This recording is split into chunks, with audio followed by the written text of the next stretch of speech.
Welcome to the Let's Talk Wrestling podcast. You don't know history, you don't know wrestling, you don't know matches. My belly's just a little big, my hand is just a little big, but brother, I am bad and they know I'm bad. There is no revolution. You are truly the future of Lucha Underground. I got it. How about a little heel turn? And if they piss somebody, if they took somebody off here, well then, there goes their career. Well, don't piss anybody off.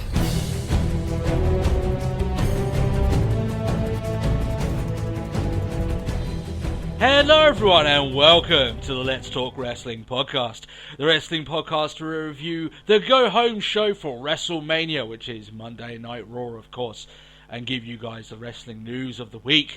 My name, as always, every single week on this show, giving it to you guys on a weekly basis, like regularly scheduled appointments of audio greatness. It is Turbo Tony here with you this week. But I don't do this alone. I have a man with me who, I will say, is saddened over the loss of a comedic legend this week in Ronnie Corbett. All I can say is heaven is having one hell of a show up there at the moment with the two Ronnies reunited. It's Matt Marsando with me this week. How you doing, Matt? It's tough. It is. It's actually quite true as well. Yeah. That wasn't a joke, guys. That was legit. So, yeah. Big two Ronnies fans here, guys. And some of our American fans are like, who the hell are you talking about? Well, they just don't know what comedy is, Matt. That's what I'd say back to them. Yeah. That's the way it is. It's a fair answer. Yeah. How you been doing this week? Apart from... Yeah, not too bad. Yeah. Same old, really. It's one of those weeks. It's WrestleMania week, of course. So there is that fact that we've got a lot of wrestling to be speaking about. And we are currently. This is the night before Matt flies over for WrestleMania, and then we do our live show there and everything. So it'll be all good fun. It is. Matt, we need to do some plugs before we can even think about doing procrastination or anything like that here on the show. Yeah, I guess we have some to get through. Yeah, we've got a packed show this week, so we should probably get to it. First of all, of course, if you want to interact with us via our Facebook page, then that is facebook.com/Let's Talk Wrestling Podcast. That is the primary way to get in contact with us directly. You can also send a Twitter on our Twitter handle. Send a tweet on our Twitter handle. I don't know how it works. Matt, drop it for us. The Twitter handle of @TalkWrestlePod. It is the Twitter handle of @TalkWrestlePod. That's exactly what it is. And of course, if you want to send us any emails or audio questions, Matt, then the place to do that is letstalkwrestlingpodcast@gmail.com. Matt, we're getting so good at these plugs, it's basically becoming automatic now. You know? Yeah. That's the way it goes. Now, time for a little bit of procrastination, Matt. First of all, before we get into the show, I want to apologise for some of the audio problems that we've been having recently. My mic is dying, and unfortunately it's dying like a month before I get the snazzy new mic, the same one that Matt has, through the money we get from doing the podcast. We're getting our first payment through YouTube soon, so happy days. The problem is, we've got a little bit of not the best audio quality until then, so we apologise. A bit of waiting. Matt can attest, he can defend me on this. Have I not tried everything under the sun to try and make it just a little bit better? And this is basically what we've got here, so...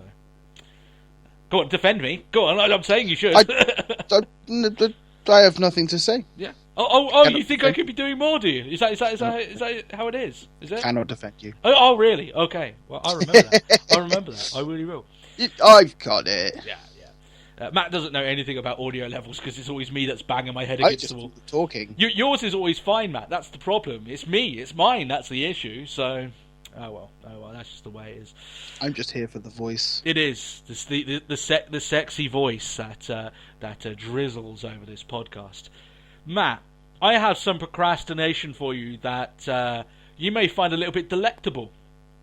Okay. So, as I was uploading the show last week, right? Or maybe, I think it was maybe a little bit later. Anyway, over the past week, I was sitting down and I was doing some podcast work, right? As I do, it's a busy week. My kids were watching a movie on Netflix. You know, you get Netflix and it's like the kiddie version, so they can't go and watch something like Breaking Bad by accident. It's just basically all the kid stuff. So they put on this movie, as they do. They literally just let it, more like background noise while they're playing and doing their colouring, that sort of stuff. And a wrestling movie came on. Oh yes, this wrestling movie was a movie about a dog who wrestles. Okay, Cool. and he wrestles Johnny Mundo. I'm not making this shit up. To be honest, guys, I had to admit, I looked at it and I was like, did they accidentally put Lucha Underground on or something? This seems like something that maybe they would do, right? So, and somehow they can make that good, whereas WCW would do that sort of shit and it would be horrendous. To fall to bits. Yeah. The movie was clearly horrendous. I don't think I have to tell anybody that. Trying to suspend my disbelief. Was it? Yes. Was it Goldberg's bad Santa or whatever it was? No, that's bad. That's a special kind of bad because that's got nothing to do with wrestling, right? That's just a wrestler in a bad movie, right? Okay. But this was just it was horrendous. Johnny Mundo or Morrison for our more WWE inclined fans. He was playing like the Axeman, and he would chop trees, like that was be his motion and stuff like this, right? And it's just he had like a knife-edge chop that could take down a tree. Well, I don't know. I didn't see it. Maybe it was. I honestly couldn't watch it the entire way through. So, but just there was a point where he's got like this dog in a headlock, and he's talking smack to the dog. Bearing in mind, this is a even more family-friendly than PG movie, right? So when I say talking smack, he's like, your breath stinks, dog. And even that's a bit risque for the So I movie. can't even call him a bitch. Yeah, right. Which you'd think would be the perfect thing. If you're going to talk smack to a dog who's a wrestler, you call him a bitch, because that works. Also, you're calling him a woman, and it's derogatory just off the bat. You're hitting two birds with one stone. But no, he couldn't do that. Guys, if you can see this movie, then don't. What's it called? I don't know. I honestly don't know. No help then. No, even if I did, maybe I'd even think that. I am IMDbing this shit right now. Matt, don't do it. Don't do it. You don't need to do this. It was bad. Okay, it was really, really bad. So bad, in fact, that my kids didn't even watch it. So, I'm going to put John Morrison, but I don't know. Just put John Morrison. John Hennigan. There we go. John Morrison, Johnny Mundo wrestles a dog. I'm sure it's a movie. But yeah, guys, I didn't know this existed. It does. I would have been much happier not knowing it existed. So I'm sorry about telling you that it exists. There's a little bit of mindfuckery for you there, guys. The Chronicles of Rick Roll. Is that it? Or I don't know. I don't know. Arlo, the burping pig. What? No, I don't think it's that. He's in something called Arlo, the burping pig. I have no clue. But I hope you got paid. Russell Madness. Oh, there you go. The hammer. Yeah, that's it. Oh, the hammer, not the whatever, the hammer. I'm guessing that's it. It shows a dog and a monkey in a wrestling ring. Oh yeah, the monkey trains the dog how to wrestle. Oh yeah, absolutely. I must watch this film. No. Matt, if you think you're coming over here to watch that movie, you got another fucking thing coming. That thing would not be on my TV set. It came out May last year.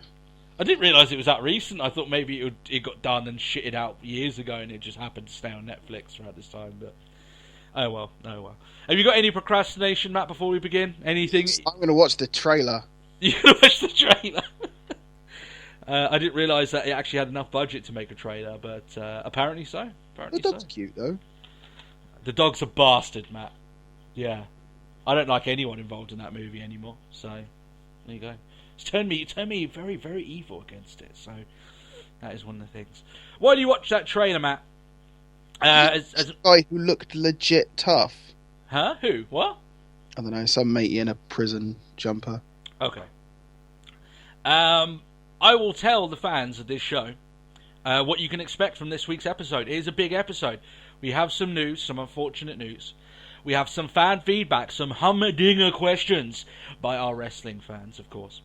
And we I've given up. I'm sorry. I got 45 seconds in. I had to stop. You tapped out. I don't blame Tapped out. I don't blame you. Although I'm curious who the fat German is. I don't even know. I tell you what, some parts of that just burned my mind out of that movie. So there you are. I've lost my place now. Oh, you've got WrestleMania themed trivia, Matt. More than 5 questions, and I hopefully don't fuck up again. That would be quite good. I can't get rid of it. That would be a plus. It won't go away. It won't go away. And of course, we've got our Raw review and the WrestleMania predictions, guys. And by the time this goes out, yes, I know, guys, NXT TakeOver Dallas will have happened by that point. But we were recording this on the Friday night. This gets uploaded. You guys know all this by now. You know how this show works. So there's no reason to tell you that. Matt, are you ready to get into this week? I am all set. Let's do this. A drink of Pepsi to get me started here on this show. Now, some unfortunate news here. UK wrestler Chris Travis has passed away this week, aged 32. Really horrible news, this. He was a talent taken away far, far too soon, and for all the times that I had seen his body of work, Matt, he seemed like a decent pro wrestler at the very least, if not very, very good. So he had been battling cancer to stay wrestling. Unfortunately, yeah, it's tough. As many people know, not every single fight can end in a victory when it comes to cancer, and that's very unfortunate. But obviously, our thoughts go to family and friends, and everyone that knew him. It's just a bit of a shock, especially when you hear the age 32.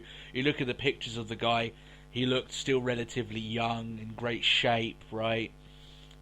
It just sucks. That's just the bottom line of it. There's no other way to go around it. But unfortunate news to be able to pass through. Some other news here. There wasn't that much, because a lot of it is just WWE spamming loads of shit on everyone's fucking page. The amount of live events WWE's had on their Facebook page today is mind-boggling. Oh man, it's not even that. I saw one which was just a fucking joke. We'll get through this stuff, and then I'll see if you mention it. Oh, okay. I don't. So you bring it up now. I haven't got any mention of it in my notes. So okay. I saw this leaked on another rumor page, which was like possible plan for like. So have you heard the talk that they may be getting rid of the Divas Championship and calling it the Women's? Oh yeah, apparently the rebrand is in order or something. Yeah, apparently it's going to be happening, Monday after Raw. Yeah. There was this possible leaked image that was clearly like somebody had made the title on like 2K16 or something. Oh really? But it was the WWE World Heavyweight Championship belt. Okay. With a white strap. Is that all it was? And it was like, it was essentially a red background behind the WWE emblem, and it just said Women's Champion or something like that. So basically, someone photoshopped it. Yeah, but they were like leaked image, possible plans, like clearly 2K16. Yeah, and I tell you other game with belt making capability or whatever. Yeah. I tell you what it is. It's because it's WrestleMania week. Everyone's up in a buzz. It's much easier to get a news story like that out. It'd be funny that if the actual belt does get released like that, and we actually have to eat our words. But if that's the case, it's disgusting, and I hate it. Well, obviously we'll review at that point. I do think they are going to change away from Divas, though. I do believe that. Yeah. Obviously, they're going to keep Total Divas the show, but it doesn't mean they can't rebrand. They have to rebrand the Divas at this point. It's getting too much negative publicity of people going, but Diva isn't exactly a term of endearment to women. It's actually negative in that front. So, but still, yeah. No, what was I listening to today? Oh, I was listening to the Jericho podcast. Okay. With Charlotte. Oh, I didn't realise that was out. Okay, yeah, go on. It was done today. I haven't finished listening to it yet. But they cover that early on, which was like, would you rather it go back to women's sort of thing? Sort of like the women are like superstars in their own right, sort of thing. But like Charlotte's like, she's quite happy keeping the like the Divas label, as long as it actually starts, carrying some weight. Yeah, I get the reason why she's going from there. She doesn't want to rattle any feathers, right? So I imagine she's like, whatever they want to do, I'm happy with, right? And that's completely fine. I'm not saying that she doesn't believe that, but if they were to change it either way, I don't see her having too much of a problem. Yeah. But I do believe that going back to the women's moniker will do them more favours than risks. Honestly, I don't think that Divas brand that apparently they've built for themselves is nearly as lucrative as what WWE may perceive it to be. But that's just my opinion. But still. The other bit of news, which I thought was highly interesting, Forbes, right? The publication that deals with payments, money. The Forbes top list, right? Looking at the in terms of who gets paid the most in certain companies. They're a reputable publication. Everyone knows Forbes, right? They posted a list of the top paid WWE superstars. Yes. I found this incredibly interesting, Matt. John Cena, obviously, he tops the bill. By quite a way. By quite a way. That's what I want to talk about. $9.5 million Cena rakes in. Lesnar gets $6 million, which you may think, well, fair enough, he's got much less dates on his card. Yeah, I know he gets paid probably a hell of a lot more than Cena does for each of those, like per night. Yeah, per night. But Cena's working more dates, therefore he gets more money. Right? No problem. Then it drops down, Matt, to a big time. Triple H, $2.8 million. Orton, $2.7 million. So that means Cena is being paid over triple what other long-time established stars like Randy Orton are. I thought that was... They didn't go into this, but there's been speculation in the past that it's like there's that with Triple H, but he also gets his that's his in-ring pay. Yeah. Not his COO director's pay. I'm under one of the. I tell you what, my thoughts for that is I hear some people going, oh, it's ridiculous. I can't believe he's still getting paid as a talent. If he's wrestling, he deserves to be paid. If he's keeping himself in ring shape, he deserves to be paid, right? Yeah, you try and book him on an indie show, see what he charges. Yeah, at the end of the day, right? It's a lot of these people he's basically doing two jobs in round about now, right? He is still running all that stuff behind the scenes. I think the man should be paid what he's working as. If he's working two jobs, get paid as two jobs. I don't have a problem with that at all. Some people think of it otherwise, but they will do whatever. But yeah, I just thought that was. Obviously, I can see why Cena does the most work out of all of them in terms of dates and going on these shows and whatever. He is the marquee star of the company, and he's just a workaholic, right? He'll do. Randy Orton, I imagine, just doesn't do a lot of the outside dates that John Cena would be willing to doing, and John Cena has to be compensated for that work, right? And that's just the bottom line. I'm not talking about the Make-A-Wish trips. I'm saying the interviews that he does on WWE's behalf on Good Morning America, these sort of shows, right? He has to be compensated for his time on their shows and being the guy that is able to go and do that for them. So, but I just thought it was quite interesting. I'll let our fans make of it what they will, shall we say, in regards to that. All right then, that's the news this week. If you've got any other news stories, you guys know what to do. Leave it in the comment section below and we'll cover it next week. It's the way it is. I'm looking forward to next week because you'll be here, Matt. But things will start calming down a little bit, right? And it should be the brunt of our wrestling watching is about to begin. So really, we've only hit the tip of the iceberg, but still. Fan feedback then. Some interesting questions this week here, and I'll start off with the one that left on our Facebook page, I think yesterday or maybe the day before. Liam Cook asks us, what do we believe as our most underrated and overrated WrestleMania matches of all time? Obviously, a lot of WrestleMania themed questions this week. 'Tis the season, Matt. 'Tis the season. It is indeed. It is indeed. Now, Matt, I don't know about you. Whenever this question gets asked to a lot of people, some of them tend to reply with that they view the Shawn Michaels and Bret Hart 1 hour Iron match as being an overrated match. I wouldn't go that far. Now, the people tend to say that the match was good, it wasn't great, and it was not nearly as good as what WWE made out to be, hence being overrated, right? Yeah. It was a bit sloppy at times, and I would concede that. I'm a big Bret Hart fan, so it's a struggle for me to say that, right? In terms of overrated, that's just the first one that kind of comes out to me because it's revered in such a way that I don't believe the match really should. I thought the match was good, but not nearly as groundbreaking as maybe WWE wanted it to be. But still, and it's not a bad match, and we've had far, far worse matches in WrestleMania history, but those matches weren't put on a pedestal. For instance, Sid versus Undertaker, right, for the championship. Yeah, that's just an ugly ass match. That's not overrated because no one rates it, right? That's kind of the question that we're going for here. Underrated, I've got a clear one what's underrated. And I honestly cannot believe, Matt, that more people don't talk about this match when they talk about Undertaker matches. Matt, when we talk about Undertaker matches, you instantly think Shawn Michaels, Brock Lesnar, just because of the memorable nature of that match. Yeah.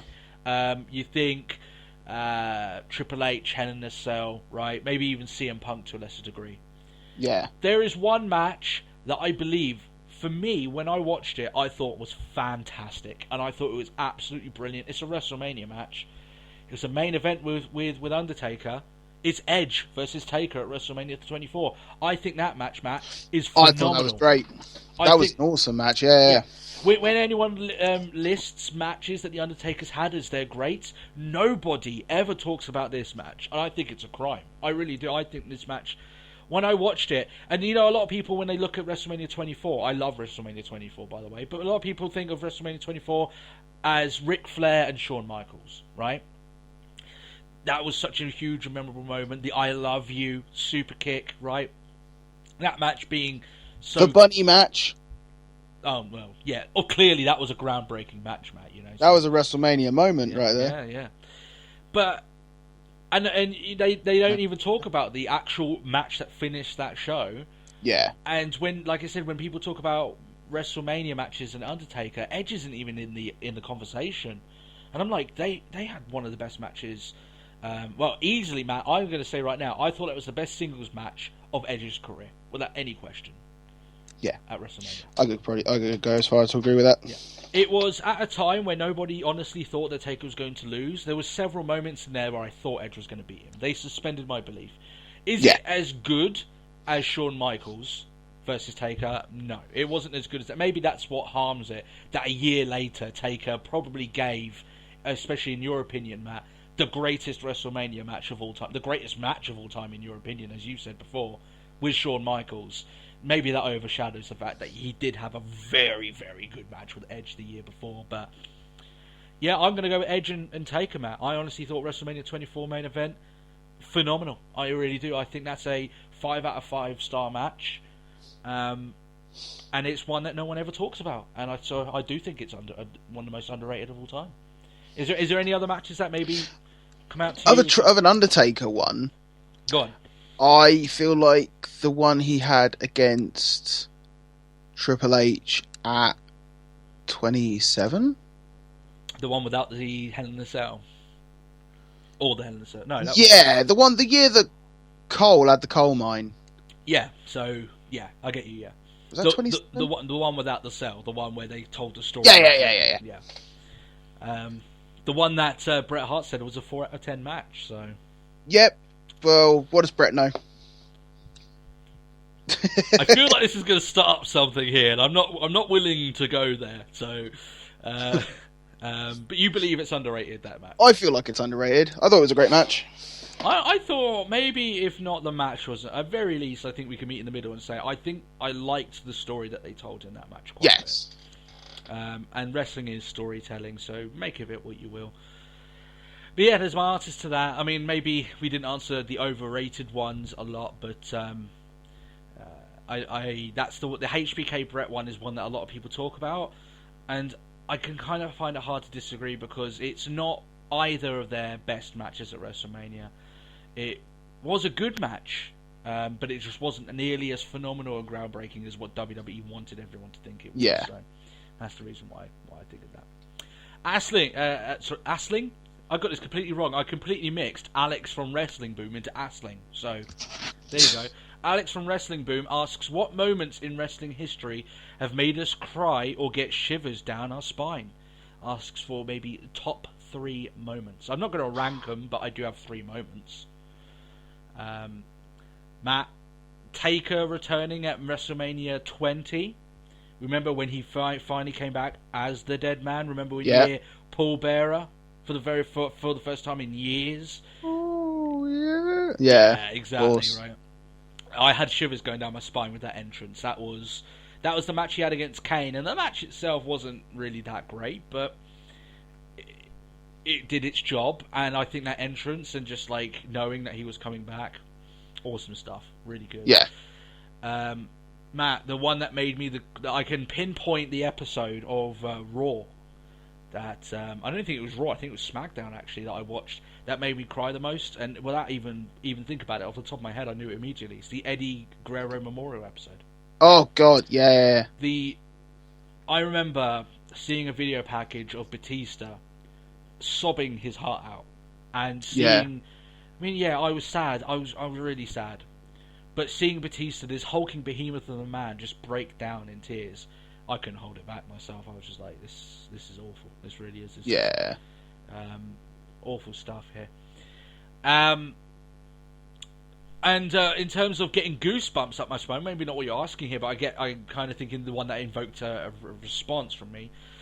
One of the more recent ones, when The Rock returned, funny enough, for WrestleMania 27, the one that he hosted. I know that eventually ended up not being so good, but do you remember when he first came out and they actually teased it? Oh, who's going to be the host for WrestleMania, right? Yeah. They had like a woman come out of a limo, so they made you think it was going to be a woman. Maybe it was going to be Stephanie McMahon because she wasn't as heavily involved back then, right?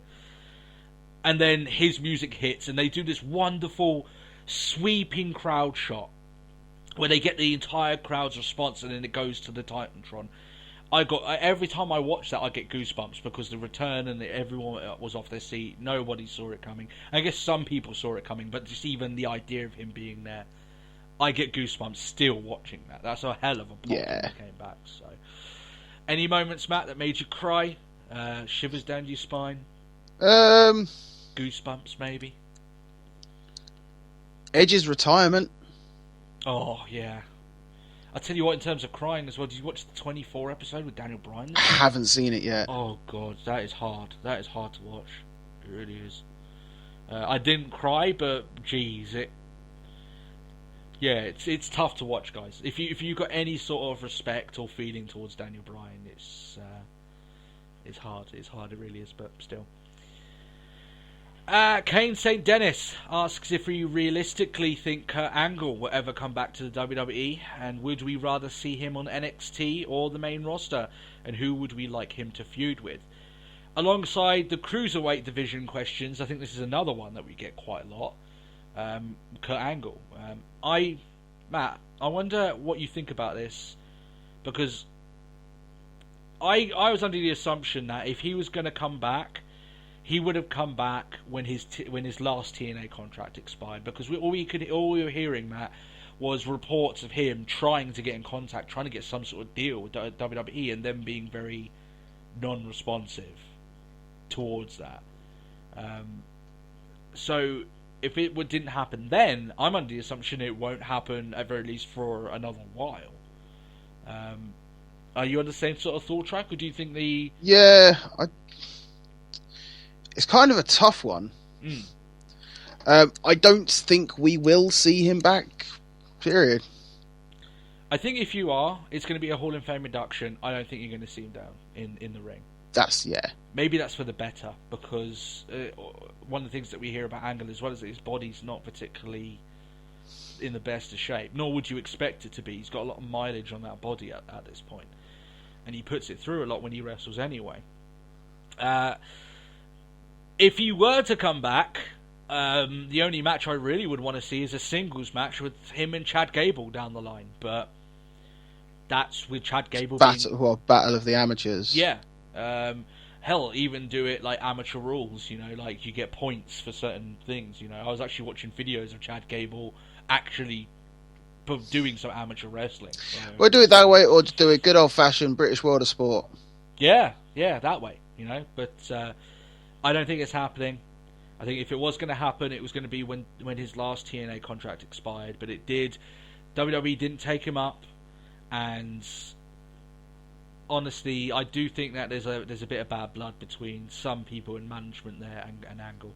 Triple H doesn't want him back at all. Triple H doesn't like. There's a long documented history of Triple H and Kurt Angle not getting along. So there you are. I could bring up multiple of different stories regarding Triple H not wanting Kurt to be pushed or getting him out of storylines because for certain reasons and stuff. So just doesn't like the guy. And I think while Triple H is around, yeah, sure, there's a certain pull and there's only so much he can do, but he's still got a lot of power there, guys. If he really strongly doesn't want someone around, then I'm pretty sure he can get them out of the company. Get them gone, yeah. And I don't think it's just him. So there we are. Zeo Cage says that Molly Holly didn't shave her own head. Victoria did it for her, so Matt should be given the win for last week's trivia. My answer to this is no, because I don't like losing, and that's the only reason. I am a mean and benevolent quizmaster. That is the end of the conversation. You didn't win, Matt, and that's the bottom line. Okay. Oh. Do you accept that? Why would I accept that? I don't give a shit whether you accept it. I am the quizmaster. Yeah, take that. I'm getting all this in, by the way, before you come over tomorrow, because that would be kind of awkward to do all this then. Okay.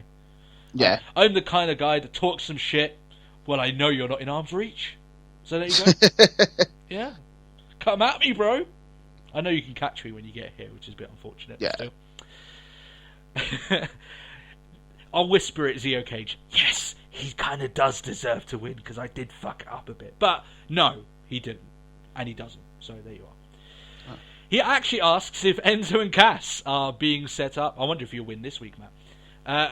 If Enzo and Cass are being set up to be a post-Mania roster debut since they have no match at Dallas. Matt, what do you think? Enzo and Cass for a Raw After Mania debut? Do you see I would quite like Enzo and Cass. But do you see it happening? No. You don't? Okay. So what's the future for Enzo and Cass? Are they sticking around NXT for a while? I don't...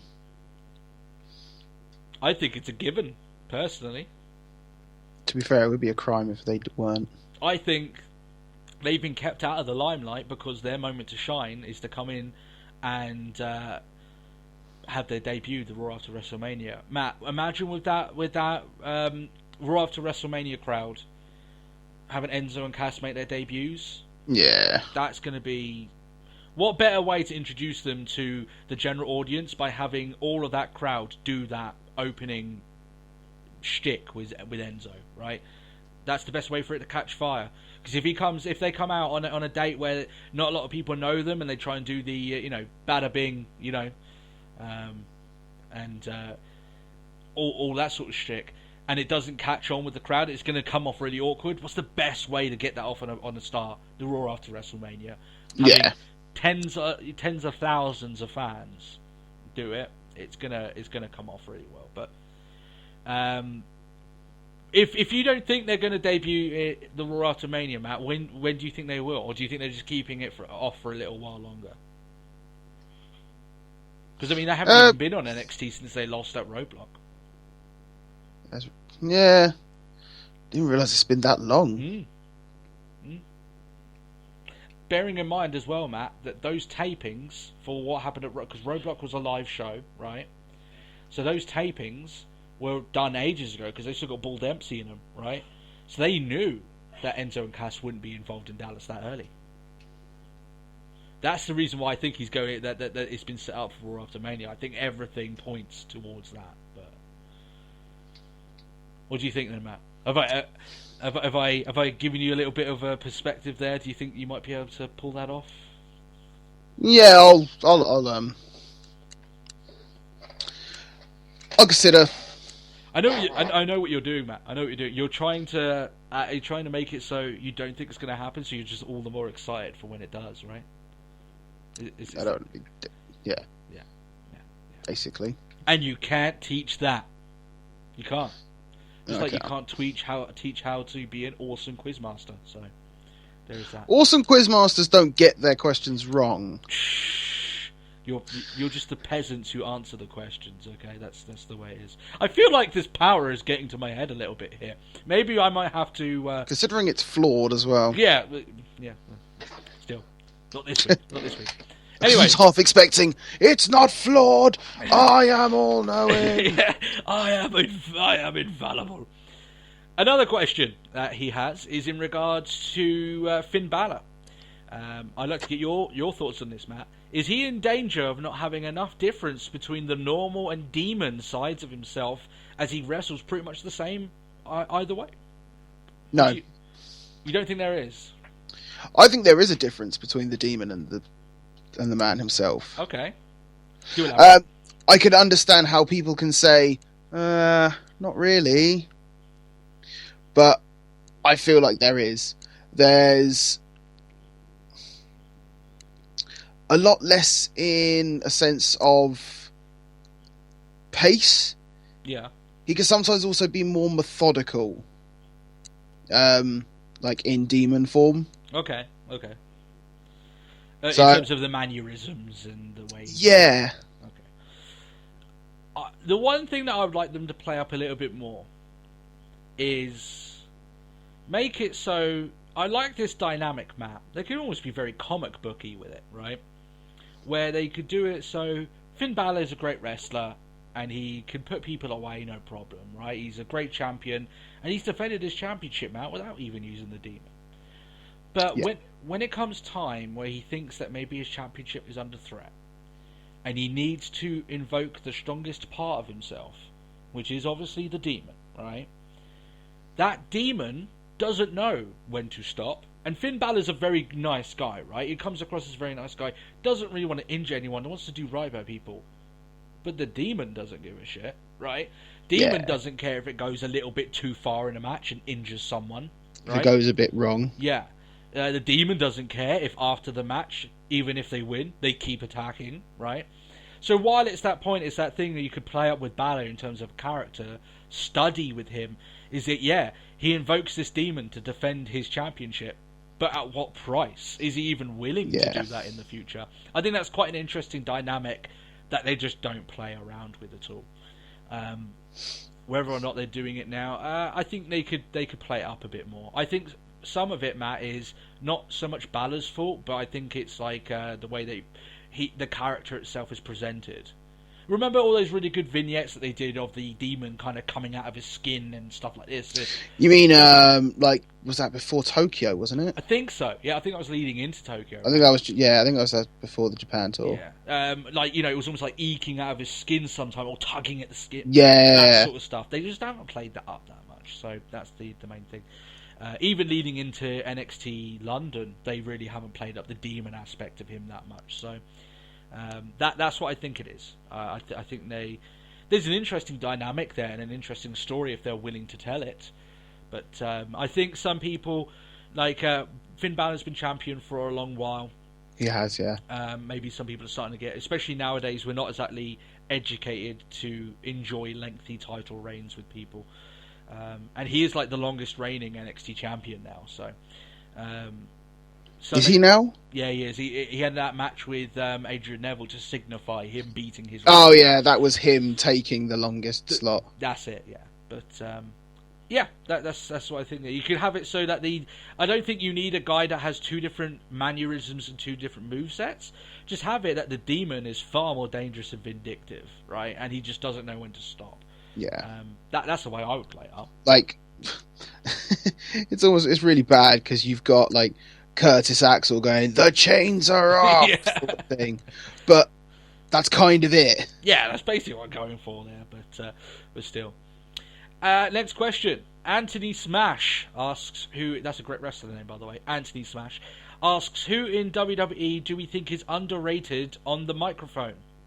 I have two people, and they wrestled each other recently, so that's quite interesting. Matt, I think The Undertaker is underrated on the mic. Really? Do you reckon he's underrated? Absolutely. Now, the reason why I say that is because instantly people think that. People are like, The Undertaker? He's not that good on the mic. Kind of the point. He is actually a very good speaker. But it's one of those things that his gimmick and his limited schedule kind of limit the opportunities he has to speak. And when he does, it's very formulaic, right? When you go back and see any of the stuff that he has done in terms of like public appearances, and he doesn't do many of them, but when he does, and he sits down and talks, a lot of it was during the American Badass times. Yeah. Matt, he's a fucking great speaker. He really is. And he cuts some great promos as part of that time. Some of them not as good, but some of them pretty decent. So that's why I put underrated, because like you say, because of the gimmick, it limits him. He is a good speaker, and I do think he can give a good promo. Another guy, Matt, is Brock Lesnar. And people are going to be, again, they're going to be like, what the fuck is this guy smoked before this? Guys, the perception is that Brock Lesnar is a bad speaker. He isn't actually that bad. Now, he might be a bad live speaker, so maybe that's kind of the problem of it. Yeah, if you put so many lines in front of him, he's not good at just rattling off lines, right? Yeah. Brock is more of a natural speaker. If you tell him, literally, just go out there, grab a mic, 5 minutes, tell us what you're planning to do to your opponent. Oh, right, so you're comparing, like, the backstage promo where he was like, I'm going to leave in a pile of his own piss sort of thing. Yeah, I honestly think... That was good, yeah. But I don't know about an in-ring... Yeah, maybe so. But I think that maybe the reason I put it is that everyone's natural assumption of Brock is that he's not a good speaker at all. In fact, he's awful. I don't believe that for a second. I think he's actually not that bad. Not fantastic. But it's one of those things, Matt, that you could be a fantastic speaker. If you're paired up with Paul Heyman, there's no reason for you to speak. You shouldn't speak. That's the whole point. You have Paul Heyman to do it all for you. Nothing you can say is going to promote you. Your voice better. isn't needed here. Yeah. There's no way that anyone can promote themselves better than what Paul Heyman could do for them. So, yeah, that's the point of it there. Anyone else, Matt, that you think may be a little bit underrated on the mic? Anyone that pops off immediately? So, yeah. I don't know if it's so much underrated, but I think it's... I get really annoyed when people, like, I know we go on about it enough that, you know, we hate authority promos and things like that. Yeah. But Triple H is a damn good promo guy. I think that's a fine, good answer. I mean, a lot of people think that he's horrendous because he just does the same promo. I completely agree. I actually think. But then I don't know whether it's the fact that you would go as far as to say that that's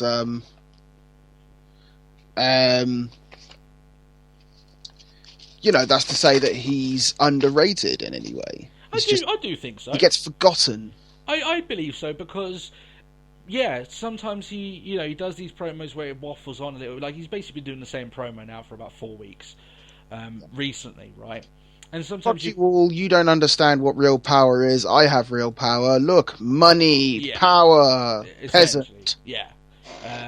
Essentially, it's the same promo that he's just done 4 times over the last 4 weeks. Yeah. But it's one of those things, Matt. Whenever, every now and then, right, Triple H will get a promo, even if it's just a backstage segment, and he will talk, and it's like, yeah, right, this guy really does have it, right? When he's got the right material and he's got the right motivation and the right storyline, he can deliver a very good promo. And a promo that really sells a rivalry, a feud, right? So, no, I agree with that. I really do. There's 3 guys there that I do think are somewhat underrated on the mic. So, there we go. Kyler's 2000 has an idea for the main event of WrestleMania. If Shane wins, and before the match he comes out and adds Rollins to the main event title match, saying that he never lost the title. That's all well and good, but I've heard absolutely no reports Rollins is able to compete as of yet. So, I don't actually report that Rollins is even there. Yeah. I mean, that could be WWE just being very sneaky about it. It's not been the first time. I mean, Kyler's could be the one laughing at all of us after this. He knows. And you know what, Matt? There's a sort of magic to the idea that Rollins could steal the title from Reigns' grasp for the 2nd consecutive year. Yeah. That to me is a little bit funny. That's irony right there. But I don't think Rollins is cleared yet. Not saying that he's incapable of doing a John Cena and somehow getting... supering his way out. Yeah, like shaving 50% of his recovery time off. I don't quite know, but... and even then, I don't know. I think some people would look... Actually, no, that kind of fixes the main event, because Rollins would be cheered like a hero for returning. Oh, Especially yeah. if he's sticking it to his former boss, Triple H. Maybe, but still.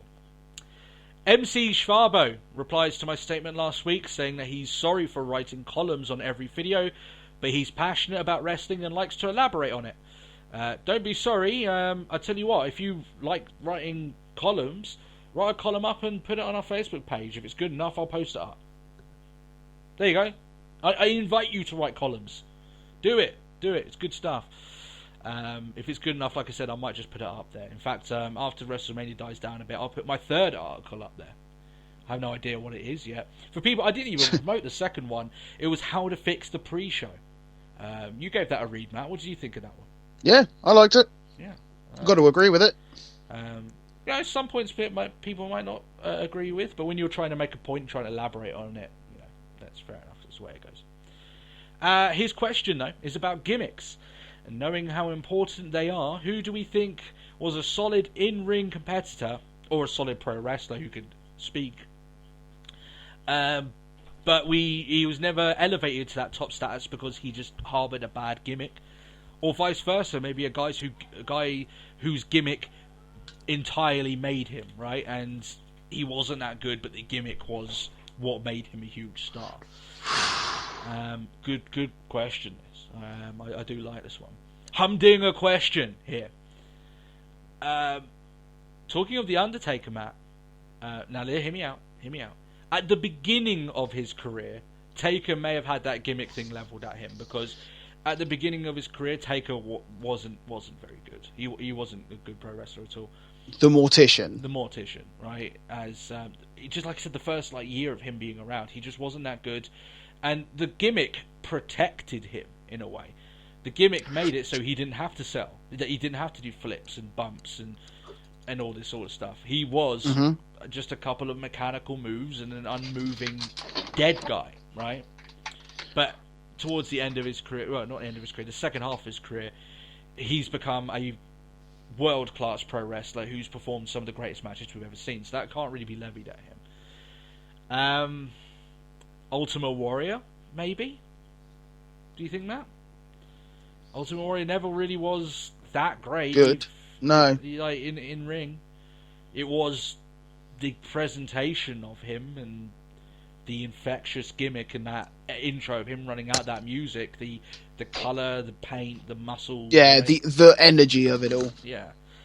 Maybe Ultimate Warrior, maybe in terms of a guy whose gimmick carried the weight, shall we say. Hulk Hogan, maybe even that terms. Hulk Hogan wasn't nearly as bad of a wrestler as some people make out. By today's standards, he isn't that good, of course. And there were better wrestlers around than him, surely, right? But that whole Hulkamania stuff took off, and what people make of it what they will.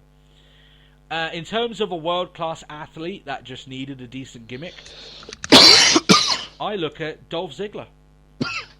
Yeah. And people might say, well, he has a gimmick, doesn't he?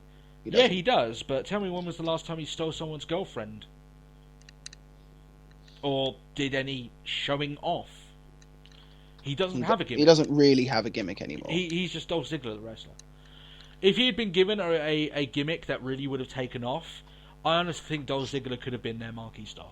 I think he could have been the new age Shawn Michaels if he had been pushed, given a gimmick that worked, that matched up to his obviously great in-ring skills. Yeah, I mean, really, at the moment, like I said, his gimmick at the moment, it doesn't add anything to him. He doesn't do anything different, really. It's non-existent, to be honest. And now there is guys out there who may be looking at it another way, that their gimmick is right, but the push is wrong. And that's like some guy like Bray Wyatt, where the gimmick is right, but how that gimmick was used just wasn't correct at all, and now they're paying the price for that. So there's two different things. Dolph Ziggler didn't have there's a different, because Bray Wyatt has his gimmick and he lives it and he breathes it, it's just not used well. Dolph Ziggler just doesn't have one. He's just Dolph Ziggler the wrestler at this point. He, even in his storylines, Matt, doesn't go anywhere different. I mean, yeah, people might say, oh, well, he stole Lana and all that shit. really? You know what I mean? Like, even then, it came out that he didn't even try and steal it. He didn't even flaunt it that much, like, to a degree, right? I don't know. It's one of those things that he just doesn't. And even then, I'm not even saying that they should promote that gimmick. Maybe give him a brand new gimmick. Give him something else to work with in that time. I think he could have been something really special, but yeah, agreed. That's the way the cookie crumbles, as they say. Billy McGee asks if HBK, Shawn Michaels, will ever wrestle again, and if we think Brock Lesnar will put more people over. Matt, do you think Lesnar should put more people over? Not yet. Yeah, that's exactly my answer. Well, the difficult thing with Brock Lesnar is he will put people over, but there needs to be someone worthy to be put over. Yeah, I would only make him lose to people that they've genuinely got an idea of this guy's going to be a big Got stock in, yeah. Yeah. There's no point in him having him lose to people and then, like, almost like the Chris Jericho thing, right? He lost to Fandango and then they did nothing with Fandango. They can't do that with Brock Lesnar. If they're going to make someone beat him, let's say Dean Ambrose beats him at WrestleMania, which I don't think should happen, and some people are going to go up in arms about that. But let's say that they do. At the very least, then they have to make Dean Ambrose like a top tier star. They have to put everything behind him. They need to really put the rocket up this guy's butt. He can't be losing to people that they've got no plans for, and that's just the bottom line of it there. But I actually think it's been a bit awkward for him recently because he got dumped out of the Rumble by the Wyatts. While he didn't lose, he didn't win at Fastlane. He's not having the best of years so far, especially in WWE. He hasn't got a win this year in WWE. Well, actually, I mean, apart from the live shows, but on pay-per-views and big actual matches that actually make some sort of difference, he hasn't won any match on the general rotation, right? So, yeah, if he loses at WrestleMania, then geez, it's not gone too well for him so far. But still. Yeah, I'm exactly the same as you, Matt. HBK, though? No, I don't think he will ever wrestle again. Matt, he always comes off to me, maybe I've got this wrong, maybe you can see it differently, but he always comes across as a guy to me that has no intention of ever coming back. I see that. Yeah. He's got his show, he's got his hunting, he's got his kids and his wife. He's got his farm. He's happy, and fair play to him. Whenever I hear reports, and believe me, when you bring this up, Billy, WWE apparently have tried multiple times to try and get him back. And he said no every single time. He's stuck to it, man. He retired WrestleMania 26. This will be 6 years that he's been retired. And not once has he even come close to wavering and coming back. Fair play to the guy. I'll tell you what. One of the things that I think that really hurt Ric Flair's retirement at WrestleMania is that he came back and did it in TNA. One of the things that keeps Michael's ending of his career so special is because he's stuck to it. He genuinely did retire. Yeah. I think, honestly, I think that it helps building up these retirement matches and these final moments for these guys when you don't have guys that retire then come back down the line. You know? Like, we joked last week about Terry Funk. Terry Funk was almost famous for his retirement matches and then retired. Oh, yeah. Right? He had damn near hundreds of them, right? He really did. There was a lot of people back then doing that sort of stuff, so I'm glad that he's stuck to his guns to a certain degree. Of course, I'd like to see him again, but good on the guy.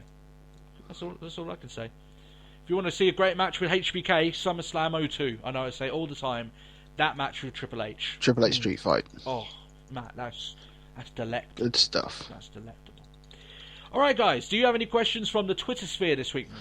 I don't believe I do. I don't believe you do. And if you do and you don't know, then we'll cover it next week. You know how this runs. If you guys want to leave any questions, you can leave them in the comment section below. You can leave them on all the social media stuff that has been on the screen for you since the very beginning. And of course, that in the description has all of it there for you. So plenty of ways, Matt. And there's no way that they can't find ways to get in contact. I mean, hell, you can just you can Google us now with the first thing that comes up, which is fun. So there you go, easy stuff. Yeah, you put Let's Talk Wrestling Podcast into Google, bam, bam, bang, it's all our videos. So there you go. Good shit. Good shit, right there. Right, Matt. Do you know what time it is? It's time for my super sexy quiz. Super sexy, amazingly difficult but intense, awesome challenge. There we go. It is time. Matt, I said last week was easy, and you said that this week, if you were to complete this challenge, I would have to buy you dinner. So I've made it cripplingly hard. Oh, you actually have done it. Oh, yeah. Great. Oh, yeah. But the thing is, Matt, I will grant you, if you get 5 out of the 7 correct, Okay. I will class that as a victory for you. All right? So basically, it's 3 strikes and you're out. You get three wrong, Okay, yeah. and you're done. Some of them are pretty hard, though. All right? And they're all WrestleMania themed. Okay? Are you ready? I am. Number 1, which current roster wrestler main evented WrestleMania at his first appearance at the show?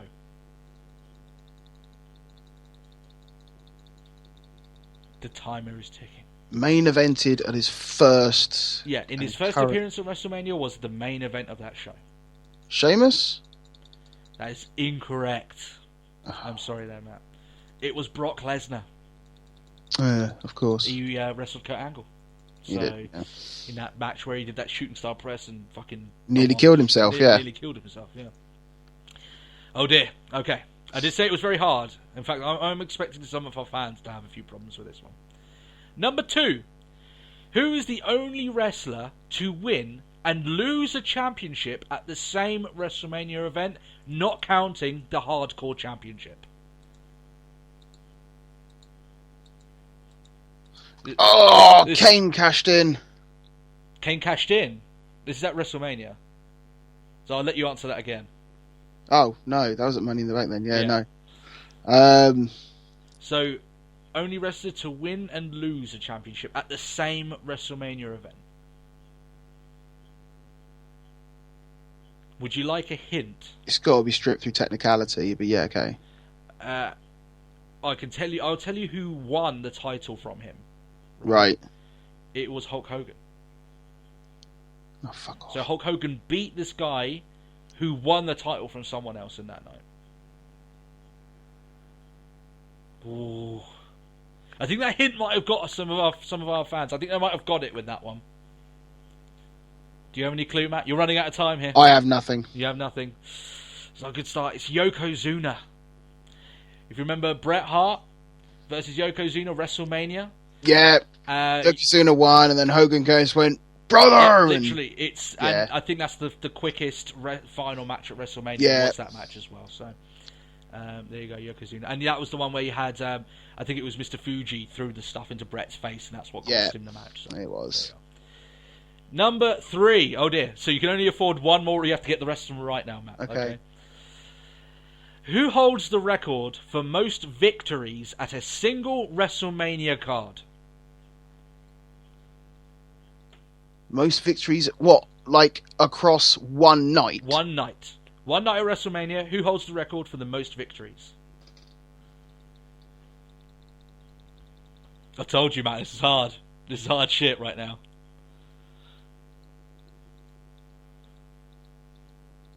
I went too easy on you last week. I don't know. You don't know? Are you giving it up here?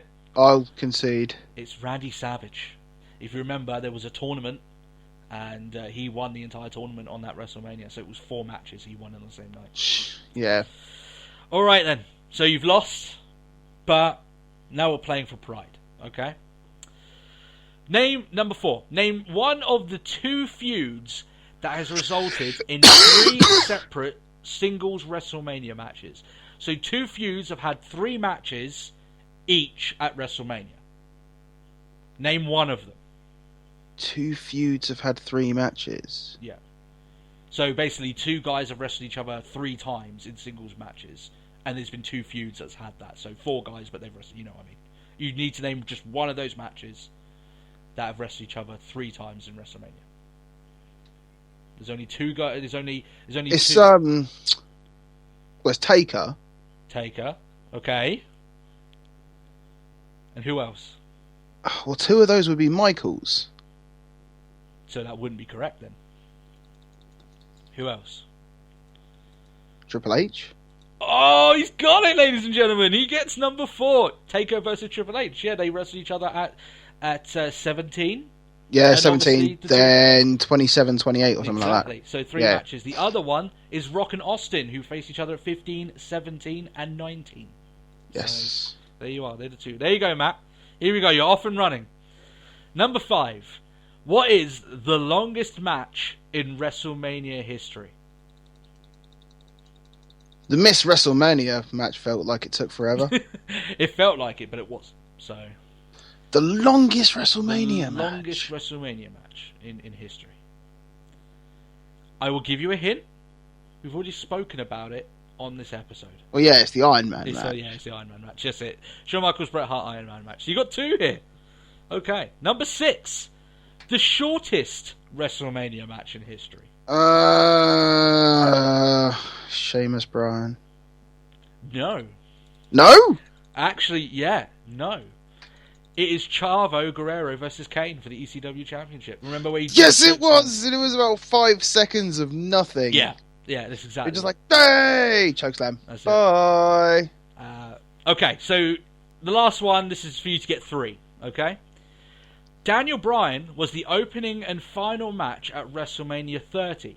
Yeah. What other wrestler can hold on to that particular record? What other wrestler opened the show and ended the show in two separate matches?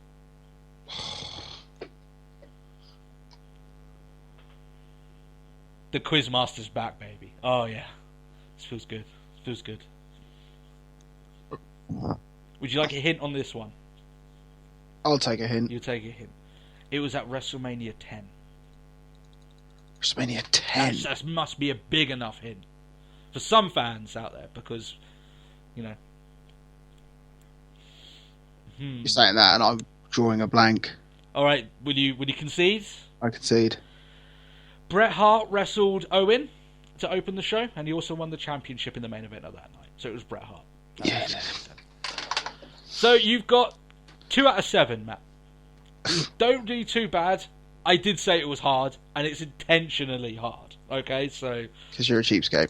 come on, it's me. It's Tony. All right, that's the way I do things. All right, then, Matt. That's your super sexy, amazingly difficult but intense, awesome WrestleMania challenge.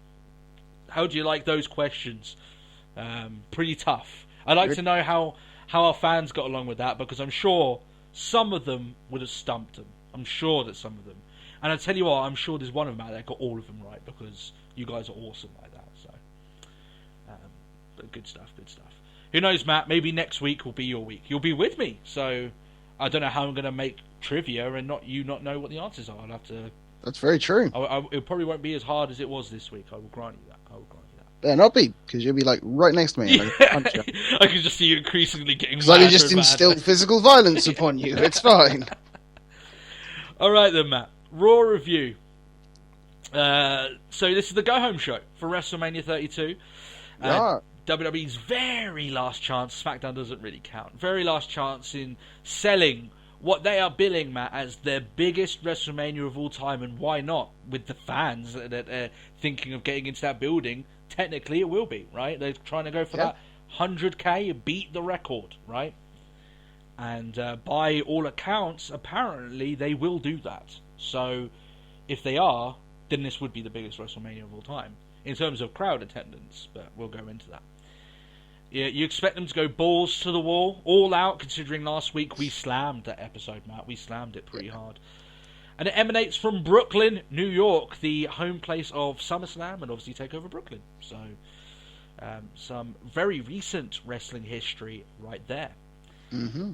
Undertaker kicks off the show. He tells us that this Mania will not be his last. Considering all those workout videos, Matt, I saw a couple of weeks ago, Taker's still in great shape. He could do a better, well, I was about to say he could do a better vertical jump than me, but considering my leg problems, I think a 4-year-old could probably do a better. I'm pretty sure he could. Yeah. Before my leg was broken, let's just say that. He could do a better vertical jump than me. I'm guaranteeing that he could do a better vertical jump than most of the people listening to this show, but... And there's one fitness guy who's just like, nah, Tony, about fuck no, I've got like this. Awesome for you, good for you, mate. Well done. He says Shane's blood won't be on his hands, but Vince's blood, Matt. He'll be more than happy to take that up. Yeah, It's true. And of course he states that Shane will rest in peace. We all know that was coming. But when he says that, Shane O'Mac comes on out. And he says that while Taker might be the instrument of Vince's destruction, Shane is the instrument of change. Because it is he who holds the Ocarina of Time. Yep. That is the true instrument of change. So, good stuff there. I hope he remembers all those songs that you have to memorize in that. Otherwise, you might not win at WrestleMania. XB. Or all that fucking fairy that keeps annoying you all the time. Listen. Taker replies, telling the rich boy, why do we get to talk about this stuff? Why did this come into my head as I do notes? I don't know. Telling the rich boy not to speak about his own legacy. Taker fires back saying his legacy died 2 years ago at WrestleMania 30. Man, even I winced at that line. I was like, oh! It was that proper, just like, you know, those sort of moments where you hear like the trash videos and they're like, oh! Yeah. It's like, oh god. They were trading verbal bombs, and Matt, I was loving it. I thought, oh, you could hear the crowd wince with that one. It was like, oh, ouch. It's almost like Taker was doing his best. Maybe I'm adding, you know, hyperbole to all this, but like it almost like you could feel like Taker was trying his best not to even show the damage done. Just snap. Yeah. And he sends another verbal bomb back saying that since the day Shane's been born, he's been his daddy's bitch. Man, I love this back and forth between these guys. This was fun. Just them throwing this stuff back at each other. It was just good stuff. And then they end up fighting. The verbal backhands turned into actual backhands. So Brooklyn chants, "This is awesome." They aren't wrong. Shane blocks the last ride through the announce table, hits Taker with a camera to the head.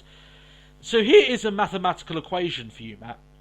Shane plus announce table plus turnbuckle plus opponent prone equals leap of faith. Yeah, there you go. You know how this goes. I understand the math. You understand the math. Shane dives from the top of the turnbuckle. He barely, maybe even didn't catch Taker, let's be honest. He caught Taker. I get what you were saying. I was like, I had to watch it back like, I'm pretty sure he just jumped through a table now. He, at very least, he got some part of his body on Taker as he hit. That's enough for me. I'll take that. Alright, I'll take that. Just the visual, Matt, of Shane jumping and only just getting there. That was awesome. That was fun, right? That was good stuff. In one move, Matt, Shane sold himself better than any video package could for WrestleMania. He really could. Oh, that's it. Great stuff. Awesome opening segment, especially as he's walking away and Taker does the sit-up, right, as Shane is making his way back out on the ramp, and they stare each other down a bit. This is going to be some match. It may not be a great wrestling match, but it's going to be a spectacle, and it's going to be fun. Oh, agreed. Shane obviously showed that he's not afraid of, even now, putting his body on the line for a spot, because that is bonkers. It really is. But still, good stuff. A great way to open this show, Matt. Would you agree? A good taster? A good appetizer? That was great. Yeah. Zack Ryder versus Chris Jericho. I did sigh a bit when they're talking about the awesome chaos. You got all the commentators standing up and looking at the destroyed table, and then in the background you've got Zack Ryder's music in the background. Like, okay, we kind of see. It was really bad because it took me a while to register that it was Zack Ryder's music. Yeah. AJ Styles comes out at the start of the match. He says he's not leaving the building until he gets what he wants. Ryder starts off with the most devastating finishing move in wrestling history, but Matt, Chris Jericho managed to kick out.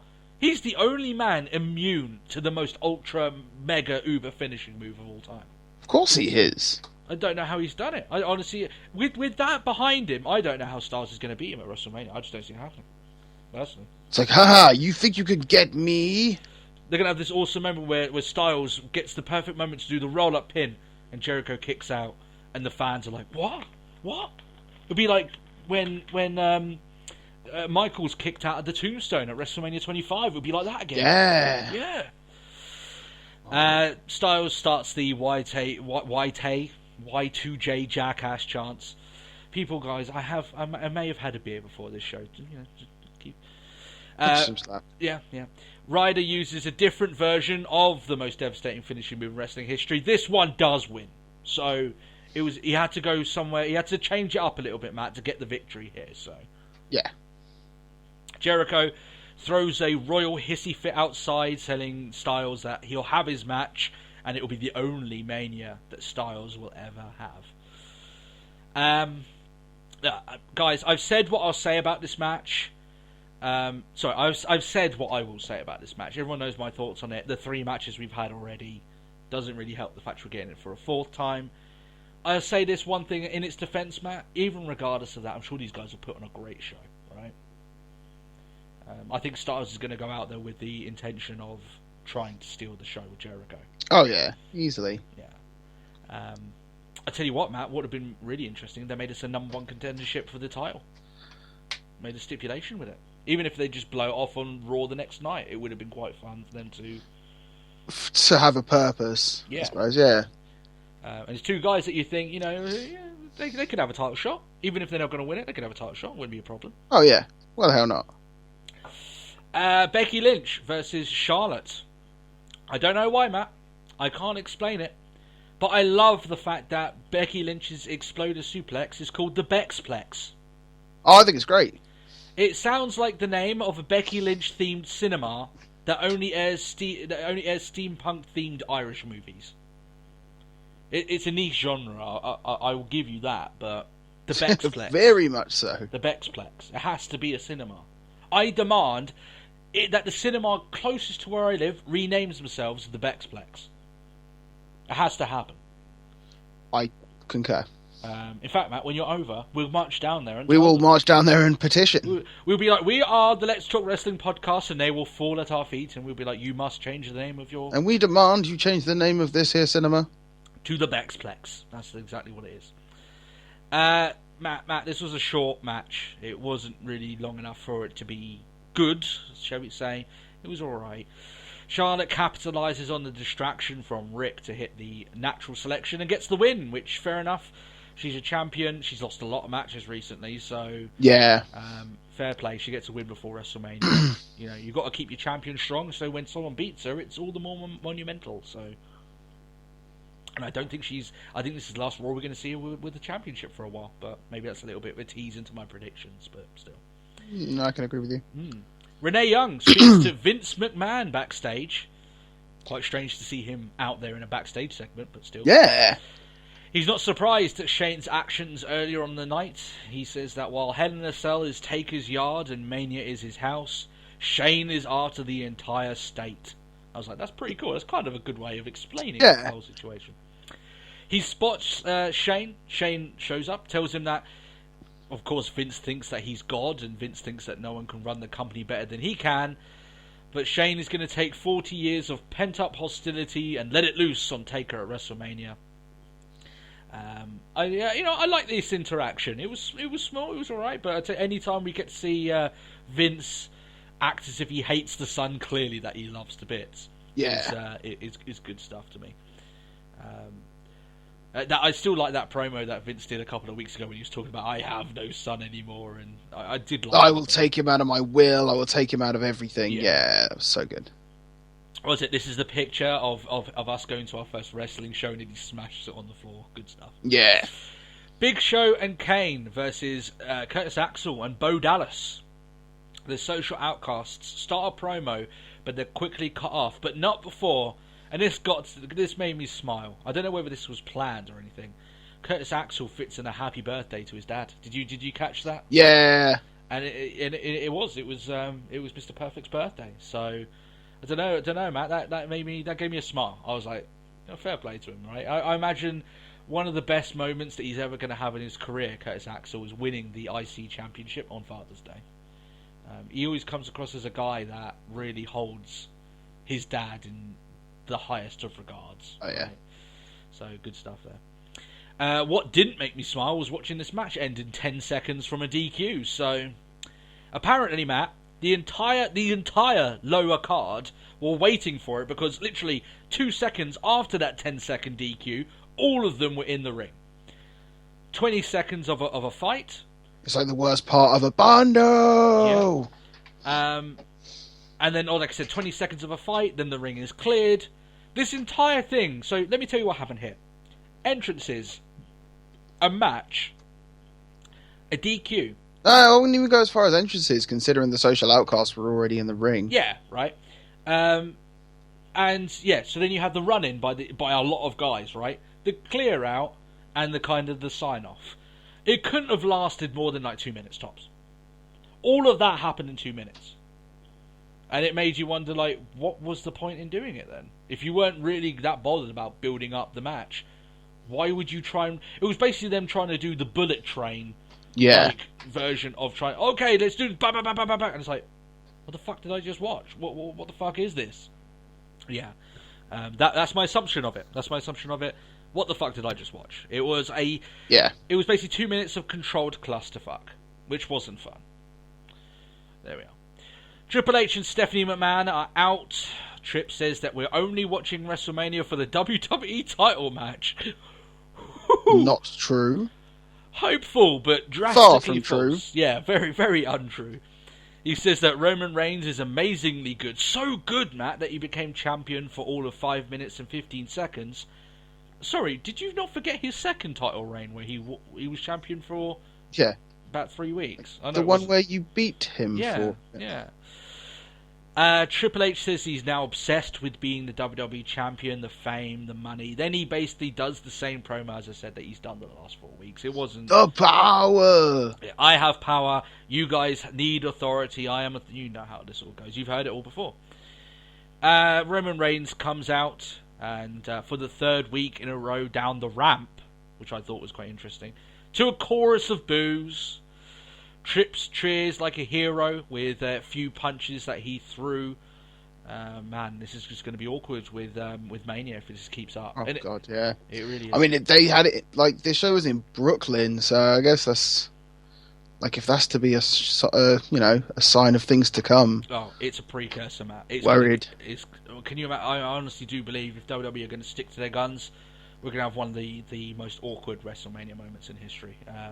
If they honestly aren't going to change the way they want to do it. Yeah. When you have, Matt, Reigns' own family coming out and saying that he should turn heel, you know there's something. You know that there's something wrong with WWE currently using him, right? So, because like I'm saying that there was actually Rikishi did an interview saying that he should go heel.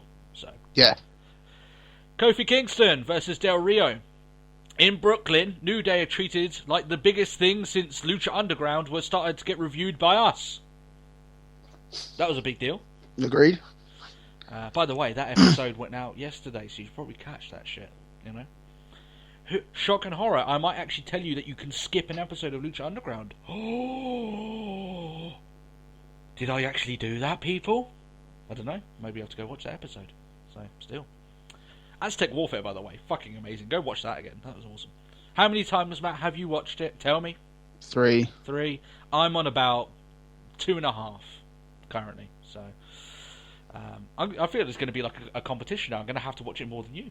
Just how do I... I'll have to watch it when you're over. Watch it then, yeah.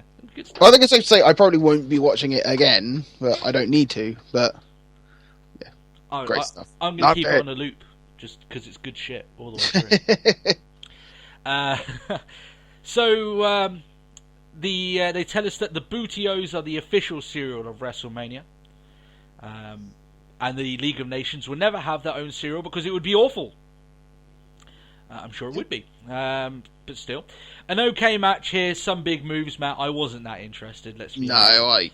I cashed out pretty early on. Kofi gets the roll-up victory because most devastating finishing move in wrestling history. Jonathan Coachman, of all people, comes out to the ramp. He tells us that the New Day are his favourite guys that he's had on SportsCenter. And that SportsCenter will be covering WrestleMania, which wasn't that much of an announcement. We kind of knew they would be doing that. Yeah. He dances with the New Day, and Matt, this is strange, and I agree that this is probably on me. But when I saw Coach, who I like, dancing with the New Day, all I could think of was Triple H and Shawn Michaels spray painting DX on his arse cheeks. Oh, yeah. I think there's something a bit wrong with me, and I'll take that. I'll take that on me. That's my bad. But that's all I could think of right there. So, yeah. Don't know why. Did that come into your mind now? Was it kind just... of is the way. I did think to myself, like, I remember when he was a joke. Like when he was just like the laughing stock. Yeah. I wonder when he twerks if he's still got the DX on his arse cheeks. That would be quite interesting. So Just like etched. yeah, just etched in there. Like it permanently fused to his skin. He thought, "Oh fuck it, I might as well keep it. No one's going to see it, right?" So That's it. yeah. They announced that Joan London will be granted with the Warrior Award this year. Again, I've said all I'll say about the awards. We've had our thoughts said before. So Matt, I say that we should probably keep it positive this week. And say that the woman clearly has been through a really fucking hard time by the sounds of it. And at very least, she'll have this moment. She'll enjoy the hell out of it, I hope at least. And if this is what the Warrior Award is going to turn into, if it was going to be changed in any way from what it was, then I'm glad at very least it was turned into this. For the people that get this award and have their moments, right? That being said, they still need to get on with doing what the Warrior actually wanted, which was that award for people, that the unsung heroes, right? That still needs to be done. I think the longer that WWE leave it off, I think it's eventually going to become a problem for them. I think eventually fans are going to start speaking out a little bit and being like, come on, really. I hope, Matt, and I don't know why I go, because they've had some incidents like this before with people being booed at the Hall of Fame ceremony. Yeah. And I don't know why, but I have this fear that this woman will go up and she will receive some boos from the crowd just because it isn't what it was meant to be. When the woman should never, Joan London should never ever be subjected to that. It's not her fault, right? In fact, in this terms, that she should get this moment for herself. I'm worried that you can have a few idiots in the crowd that are just going to boo. And yeah. I hope that's definitely not the case. If there's anyone that boos in that crowd at that point, then they should be escorted out. That's my opinion. So, still. Renee Young speaks to Roman Reigns backstage. A chorus of boos follow him, which is becoming a little bit of a common thing with Roman Reigns. I wonder if he walks into his house and his wife and child boo him just to make him feel comfortable nowadays. Boo this man! Yeah.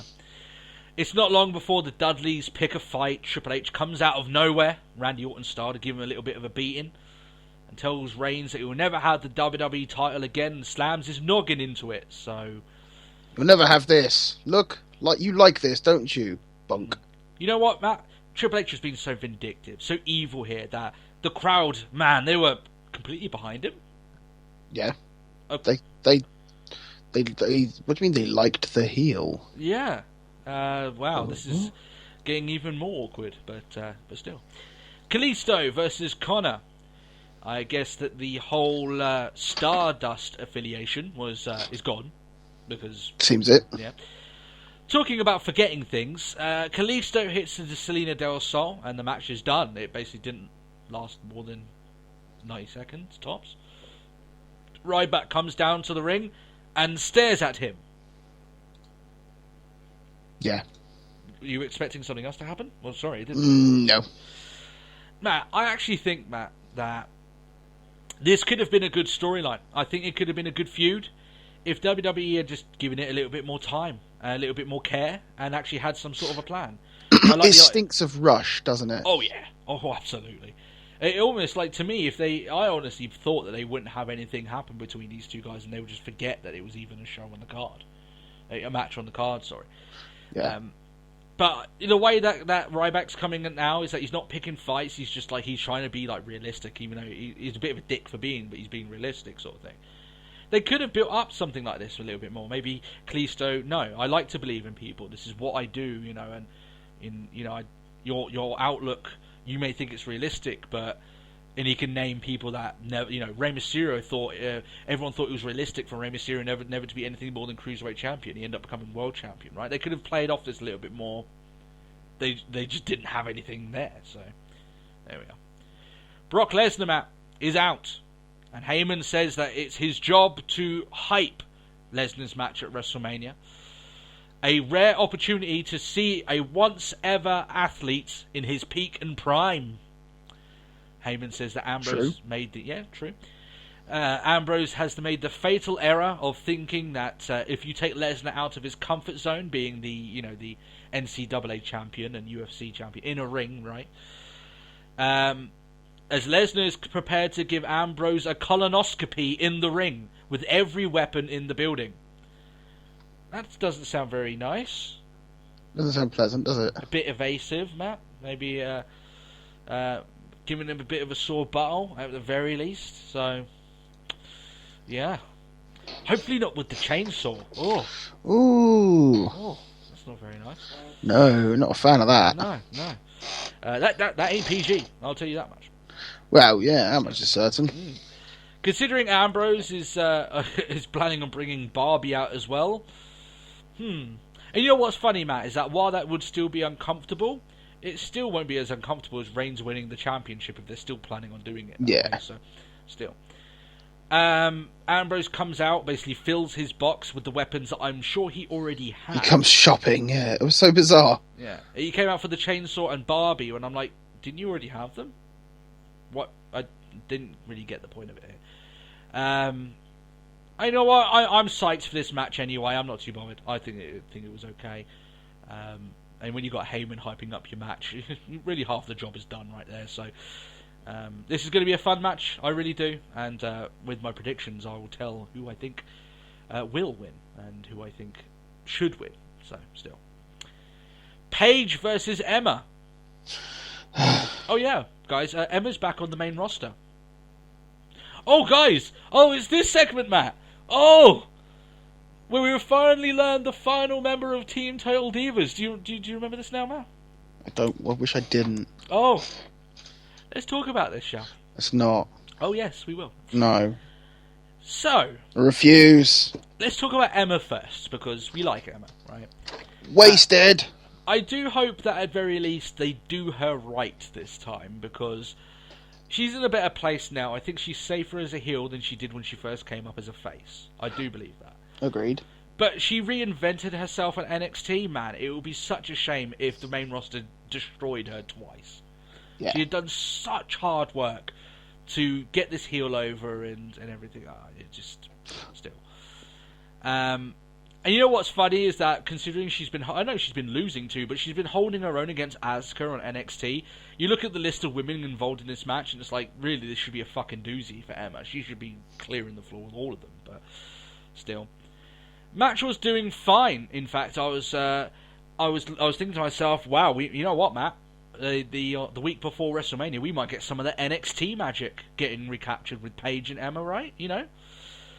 That's what I was hoping. That's not what I was getting. There was a little bit of inklings here and there that it might be. Oh yeah. Oh Matt, we remember that match. Oh, that also the match that started the Divas Revolution, right? That was. I do hold that as Paige and Emma being the match that started this new wave of women. However, Lana gets involved and distracts Paige, so Emma gets the victory. And I'm like, you clusterfuck. Yeah. Here is where something happens that makes me wonder if either creative are cruel, sadistic fucks, or they just want to watch the world burn in terms of their storylines. I still stand by what I put up on the Facebook group, which is I think they have to go through the same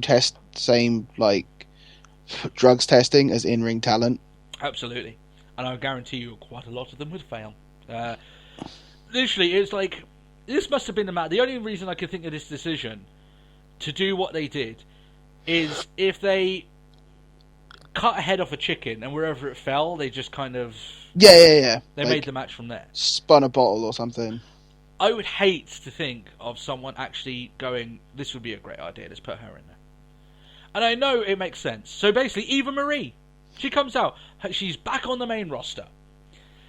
And she's joining the Total Divas team. Now, sure, she might turn on the Total Divas because she's the heel, right? And the very idea that they thought that putting Eva Marie in that team to make them the face team really is an even more stupid idea. Listen, Eva Marie was just starting to get to grips with NXT. And when I say getting to grips, she wasn't having great matches. She was just starting to get used to the place, right? She was letting other people teach her what good matches were. Where, like, Bayley had a good match with her because of the storyline and Bayley dragging her through that match, right? So coming back up onto the main roster is ridiculous. It's almost like, okay, just because we put you on NXT for a couple of months, now you're ready. No. Time in NXT does not equate to you getting better, right? It's the bottom line over there. It's even if she turns on this group, Matt, it's gonna be horrendous. She's gonna get mutilated in front of that WrestleMania crowd. I think she actually got more boos than Reigns. Yeah, she got the most heat on the show. Yeah. I don't understand why they did it. Obviously, she is in Total Divas match, so they want to make it the proper Total Divas team. Of course. I will say again, do you not know the kind of crowd that's going to be at WrestleMania? That Total Divas team ain't going to be treated that fairly, right? No, wrestling fans don't like Total Divas. That's the bottom line of it there, right? Most of them are going to be cheering for your heel team because it has Emma and Naomi and workers that they actually respect, right? So, yeah, you really have No, to... Team Total Divas does have, like, Paige and Natalia. Yeah, but come on. They also have... Now they have Eva Marie on their team. Do you really think they're going to get cheered now? No, oh, fuck no. They're really not, but... Still... I don't want to think about it. That she's going to get killed at WrestleMania. That crowd is going to shit on her hard. They really are. And that's all well and good. The only way I could think about this, Matt, is if they're willing to try and use that heat for her advantage. But why would you do that unless you're planning on putting onto the main roster? She is nowhere near main roster ready. She really is. No. She's nowhere close. I've got Emma's music stuck in my head at the moment. I've had that in my head all week, to be honest. Now it's like, now we started talking about it, I'm just going like, ding, ding, yeah. ding. Yeah. I like that theme. That's a good thing. I like the way they changed that theme to be the heel theme it is now. Yeah. Goldust speaks to R-Truth backstage. Truth says that he can't have Goldust back at WrestleMania at the Battle Royal. And Truth is so sad that he blows his nose into Goldust's shirt and makes a quip about snot. Yes, and that was about it? That pain in your head at the moment was caused by this segment. That headache you have. Yeah, it was a segment. It did it to you. WWE did this to you, okay? That piece of your soul dying, Matt. Can you feel it? It's slowly slipping away. It's fading. It could be attributed to this. That little light at the end of it all. Matt, the person who wrote this segment should be drawn and quartered. Agreed. I think they should be put in a vat of chicken gravy, and they should be put in front of ravenous dogs, which is quite explicit. And I'm basically saying that this guy should be murdered. Yeah, maybe that is extreme, but I would wonder how you can get a job at at the biggest wrestling company in the world when you write this sort of shit. When you write bogey jokes. Yeah. So this is the story. Matt, I like Goldust. You hold Goldust in such a high regard, and I do. I can't blame you, right? The longevity of the man, the in-ring capabilities he has. The legacy of Goldust. Yes, it might be a bit more bizarre than... Was a bit weird. People's, but he's got a long career of putting on some very good matches, right? Yeah. And doing some great comedy along the way, Matt. Oh, he's done some great comedy along the way, right? This is insulting to Goldust. I honestly believe it is. I think it's insulting to his legacy. I think... It's come to a point now that this storyline has gotten so toxic and so awful, and the comedy so bad, barely even qualifying to be counted as bad comedy, let alone good comedy, right? Yeah. And I look at it and I'm like, Jesus Christ! Like, honestly, who came up with this idea? And it's a lengthy idea. They clearly had a long-term plan. This isn't something that they've thrown together. Matt, they've had segments every single week for the last 2 months. Jesus Christ, guys! This is a contender for worst storyline in easily in this year. I can't think of by any. far. I can't think of any other storyline beating this so far. And I tell you what, there's a numerous amount of segments here that are going to be up for worst segment of the year at the end of this year. This is fucking atrocious. I've tried to stay a little bit far away from really going against this, but it just won't stop. They won't. No, the worst thing I hate the most the fact that it was almost to the point was like, oh, they're done with it, and now it's Truth doing the chasing. It's like, oh, for fuck, come on. Thought we were done. I'll tell you what. The only good thing about these segments is that they very rarely last over a minute. That's the only good thing about it. But the thing is, to be a saving grace, yeah. In that minute, I want to bang my head against the desk and just think. I bang my head against the desk, Matt, and I'm like, who honestly thought when writing this is good shit? Whoever wrote this for WWE needs to look at it and think, am I actually proud of what I've done with this? Do I find this funny? Yeah. If I do, I need to go away for a while. They need to find some other thing to do, because it clearly isn't for them. I hate being this harsh, but come on. They clearly aren't going to stop. They keep doing it. It was so bad. It is so awful at this point. Yeah. The first week they did it, I was like, oh, Goldust, the comedy still wasn't good, but Goldust can normally drag bad comedy through and give you a smile. We've had like 7 weeks since then of this shit. I am really fucking annoyed at this, and like I said, they're gonna eventually team up, right? And by then, like, people, I'm just not gonna care. I'm just gonna be like, fuck it, I don't care if they team up. I don't care if they never see each other again. I really don't. Oh man, I think let's move on. Fucking agreed. The more I think about this, Matt, the more I'm like, honestly, how? How does someone do this? It's deflating, isn't it? Yeah. You're sort of like, oh. Let's move on. It's announced that Snoop Dogg will be inducted into the Celebrity Hall of Fame. Celebrity wing of the Hall of Fame, sorry. I tell you what, Matt, it makes sense for Sasha Banks to be doing the induction, right? Agreed. It has to be. And these celebrity inductions are what they are. There's no point fighting it, right? They are what they are. Sure, they don't deserve to have a speech in front of their wrestling peers, but it is what it is, right? And anything that we've said about it before, we've said before, and that's it. And I don't care. I don't care to hate this one. I've grown beyond hating these celebrity inductions because, like I said, there's no point now. They are what they are. Right?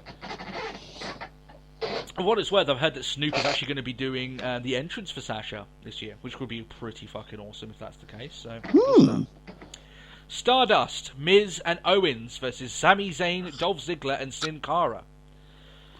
The story of this match is Owens just doesn't want to wrestle.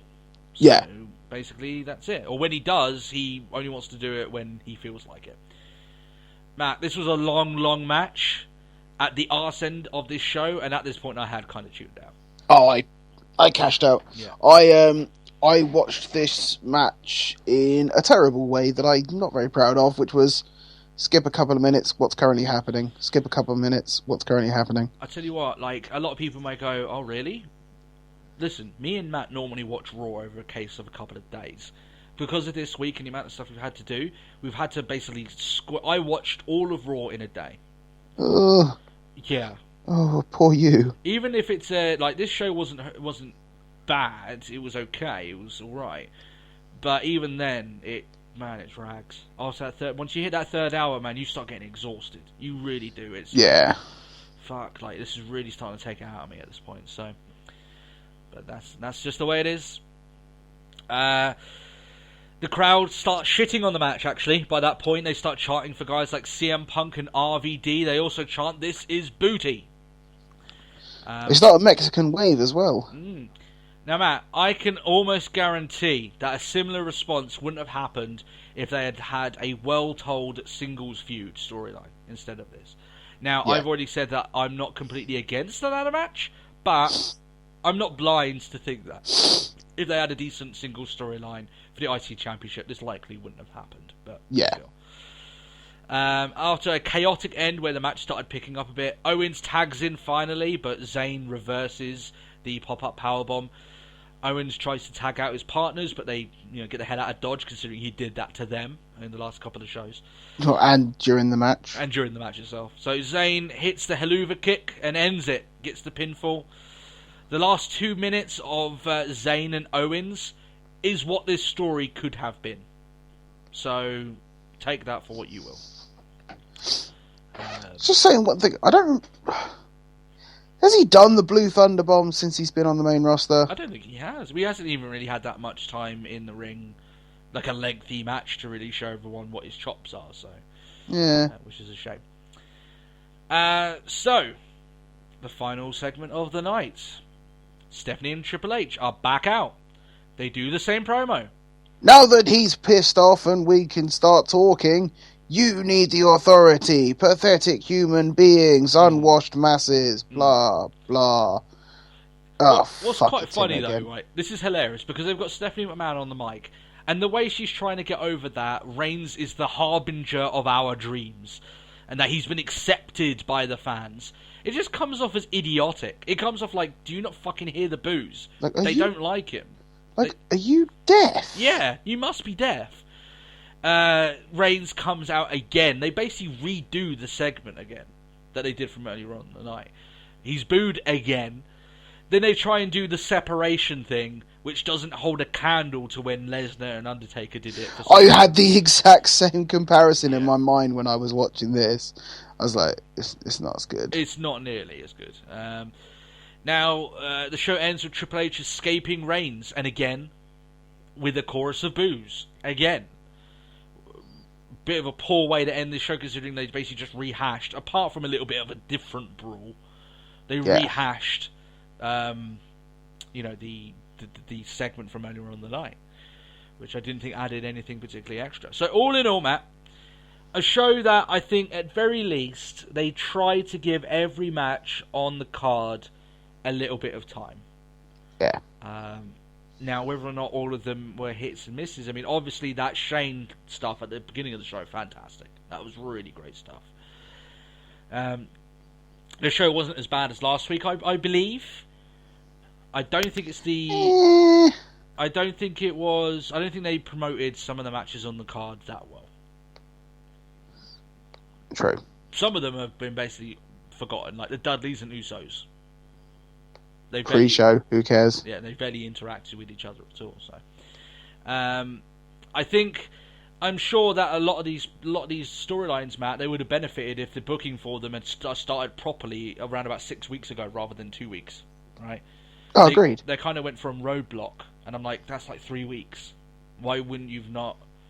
Roadblock literally was a roadblock for all these storylines, and I'm like, ugh, it's a bit off, but still. It's like it's a figurative roadblock. Really? It feels like a literal one. Matt, what is your review? Do you either tell us to re-watch this over and over again, watch it once, skip it, or it's an abomination and should be farted out by hundreds of angry people? I don't know.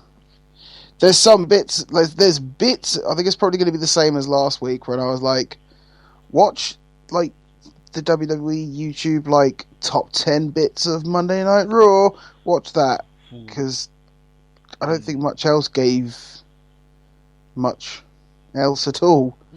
That's a pretty damning review for a show that should be getting you hyped for WrestleMania. So they should be doing a good job there. So even there, I would say the show is at very least worth a single watch through. And the reason I'm saying that is because I'm giving it some leverage, because like I said, normally I would watch it over a course of a couple of days. And if people are doing the same, then still. I don't think it was as bad as last week. I don't think it was great. There's a lot of stuff here that is a little bit not so great. I don't think there's really a match that you can pinpoint as being something that you could really go out of your way to go and look. And that's partly the way that they work before WrestleMania, because they don't want anyone injured in a high octane match, right? So yeah, which is fair enough. So yeah, Matt's a little bit less. Are you basically telling that they could skip it this week? It wouldn't even matter that much. Or... I don't think it would have. Okay, I'd say it's worth at least a one watch through. But me and Matt have different opinions. We do on occasion. That's just the way it is. It wasn't great, guys. Even with me saying that, I don't think it was a fantastic show. But On a more important note, however, go on. WWE have just shared a video saying that Nakamura is in Dallas. It's going to be awesome. I have to ask you, Matt, whether or not you want me to hold off watching that until you're around. But I think you should. I think it would be the decent thing of you to do. I'm gonna, I tell you what, I will, but I think I'm gonna have to live with the fact that it's gonna get spoiled for us. But that's just the way it is. But I unfortunately will agree with you. Yeah, but one of the things do my best with Dallas is that it's not so much the finishes of the matches; it's going to be like how good the matches are and how they come off. So that's going to be that. Matt, we have reached the end of the show, and that means WrestleMania 32 predictions. It's that time of year. 11 matches, 3 of them on the pre-show, and the rest aren't. So it is. Yeah. Let's go for the ones that have been scheduled for the pre-show first. Ryback versus Kalisto for the United States Championship. Where do you see this going? Ryback. You think Ryback? I'm going to go with Kalisto. I think Kalisto's going to retain. I don't care. I think it's really bad that WWE have barely promoted this match. They didn't even really give it a chance. Like I said earlier on, Matt, I honestly believe that they forgot it existed at some point. But still. The Usos versus the Dudleys, like it fucking matters. But go on. Yeah, I was going to say I don't care. They could have at least made this a tables match at least. Jesus, but still. The Dudleys. Dudley, I'll go with Usos. That's what I did there. This is a match that you'd get on Raw, not WrestleMania. I've said. Are you jotting these down? Because we're going to be obviously watching this together. It's recorded. It's fine. I can just go back and jot them down then. Fine. That's the way it is. And I believe that they've said that the Total Divas versus Bad and Blonde is pre-show. So I'll put that there. The very idea of WWE putting Eva Marie on the face team of this match, as I said before, is just that's funny. That's funny there. Total Divas, I think, will win. So there you are. I don't care. At least give us some prediction, and if you don't care, just say one of the teams. I don't care. Total Divas, why not? Okay, there you go. So we'll go for Sam. So the rest of them have all been promoted as being on the main card, and you've got the Andre the Giant Memorial Battle Royal. Who do you think is winning this one? It'd be good if I knew who was in it. They haven't even announced that many people for it. Well, I thought there's either 2 people that are going to win it. Braun Strowman, I think, has got a chance. And Kane, I think, has got a chance. Because I think it's one of those things that they might give to him. I know it's insignificant, but it'll be one of those things that, like, almost like they did for Big Show, that kind of like, yeah, you should have won, like a Battle Royal at least in your career. And Kane's kind of the same, right? So, yeah. I'm going to go with Kane. Who are you going to go with? I don't know. Cesaro. You're gonna. Oh well, that would be quite big. He has been spotted around, Matt. He has been spotted there. So who knows? Cesaro. I mean, if he's been spotted, I would quite like if he won it again. Okay, yeah, that's a bit of a shit thing. It's like he won it year before last and all that lot. Yeah. But if he won it, and they didn't fuck around with him this time, they use it to push him. I'm not so sure. But yeah, I know what you're getting. Dream booking. Dream booking. But you go with Cesaro. That'll be interesting if he does. Nah. I'll have to give you extra points for that. New Day versus the League of Nations for the Tag Team Championships. In a 4-on-3 match, I believe it is. Do you know one thing, actually? When Coach turned up earlier, I was like, oh, please no. And I'm going to be your 4th. Oh, no. Fuck off.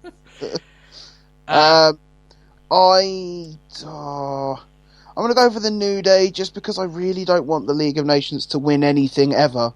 Yeah, that's kind of my thing as well. I think the New Day will retain. So I think they'll get a solid entrance as well. Not maybe up to par with the one that we had planned, but that would cost hundreds of millions of dollars and also gene splicing to create unicorns. A lot of genetic engineering. Yeah, so I understand if they can't exactly do that, but I do think they will have a cool entrance. If it's not within the budget, I understand. We understand. We're not completely, naive here. We do get the point.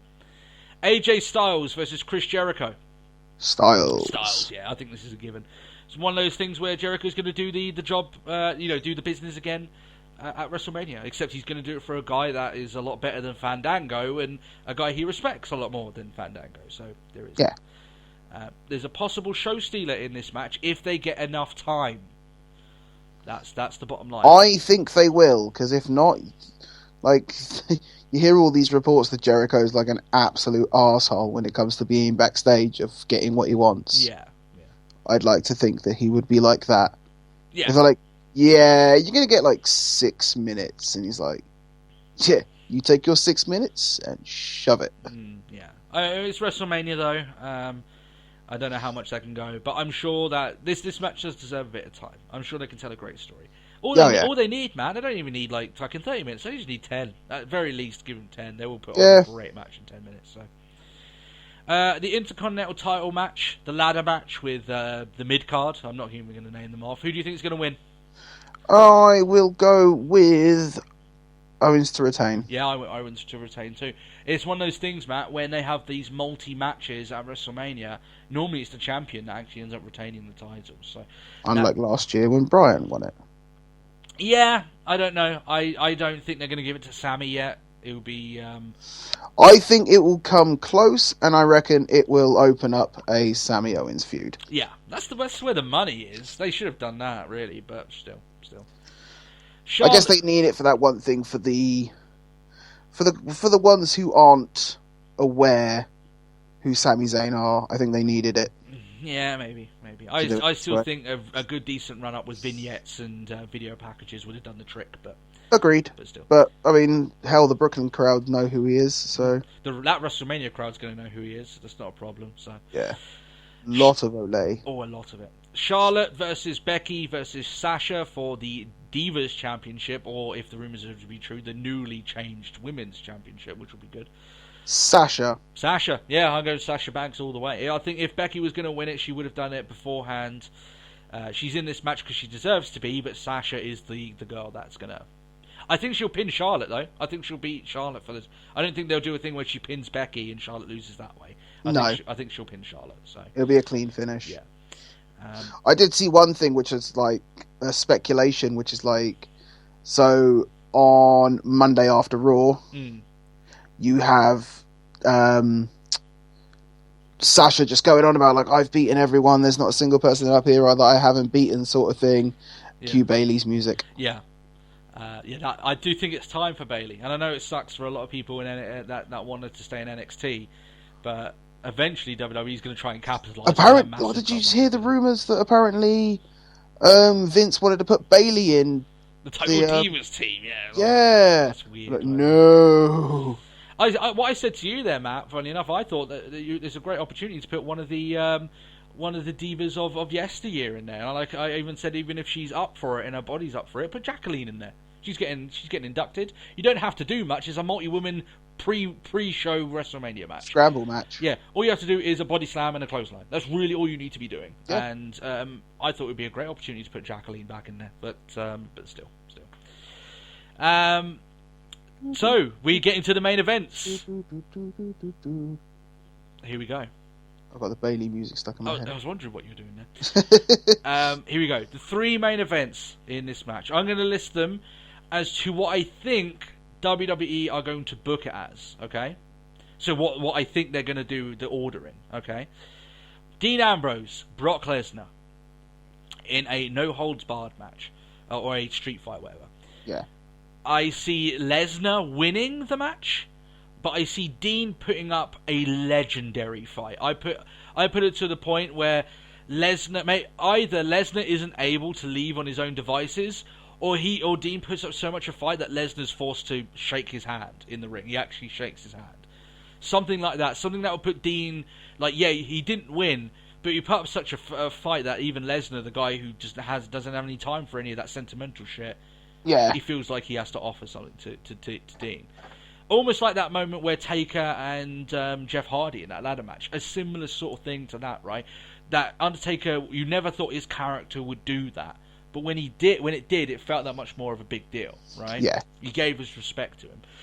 I think there's going to be an awesome moment in this match where Lesnar looks at the blood on his hands, because I do agree, I think there's going to be blood. There will be colour. There better be colour. Yeah. Otherwise, that's wasted. I don't think Vince thinks there's going to be colour, but it's Lesnar. There'll be colour. And it's got to be colour.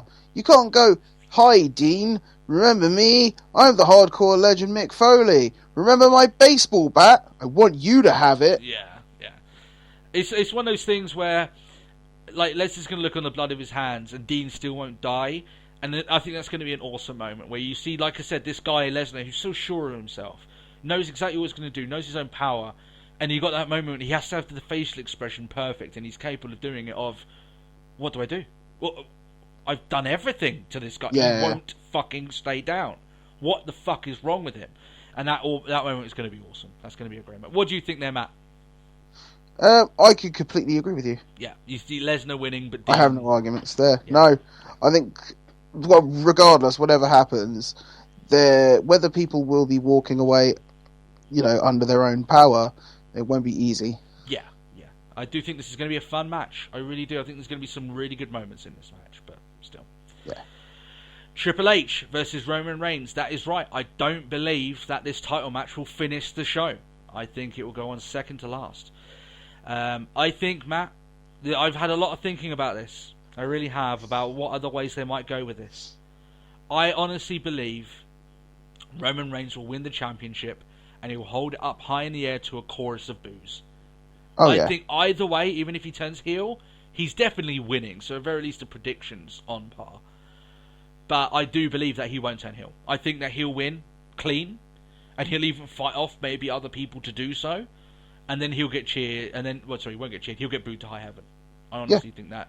This could be, I've been saying it all along, I think WWE are going to stick by it. I think they think it's going to be okay. I don't think it is. I think it's going to be one of the most weird moments in Mania history.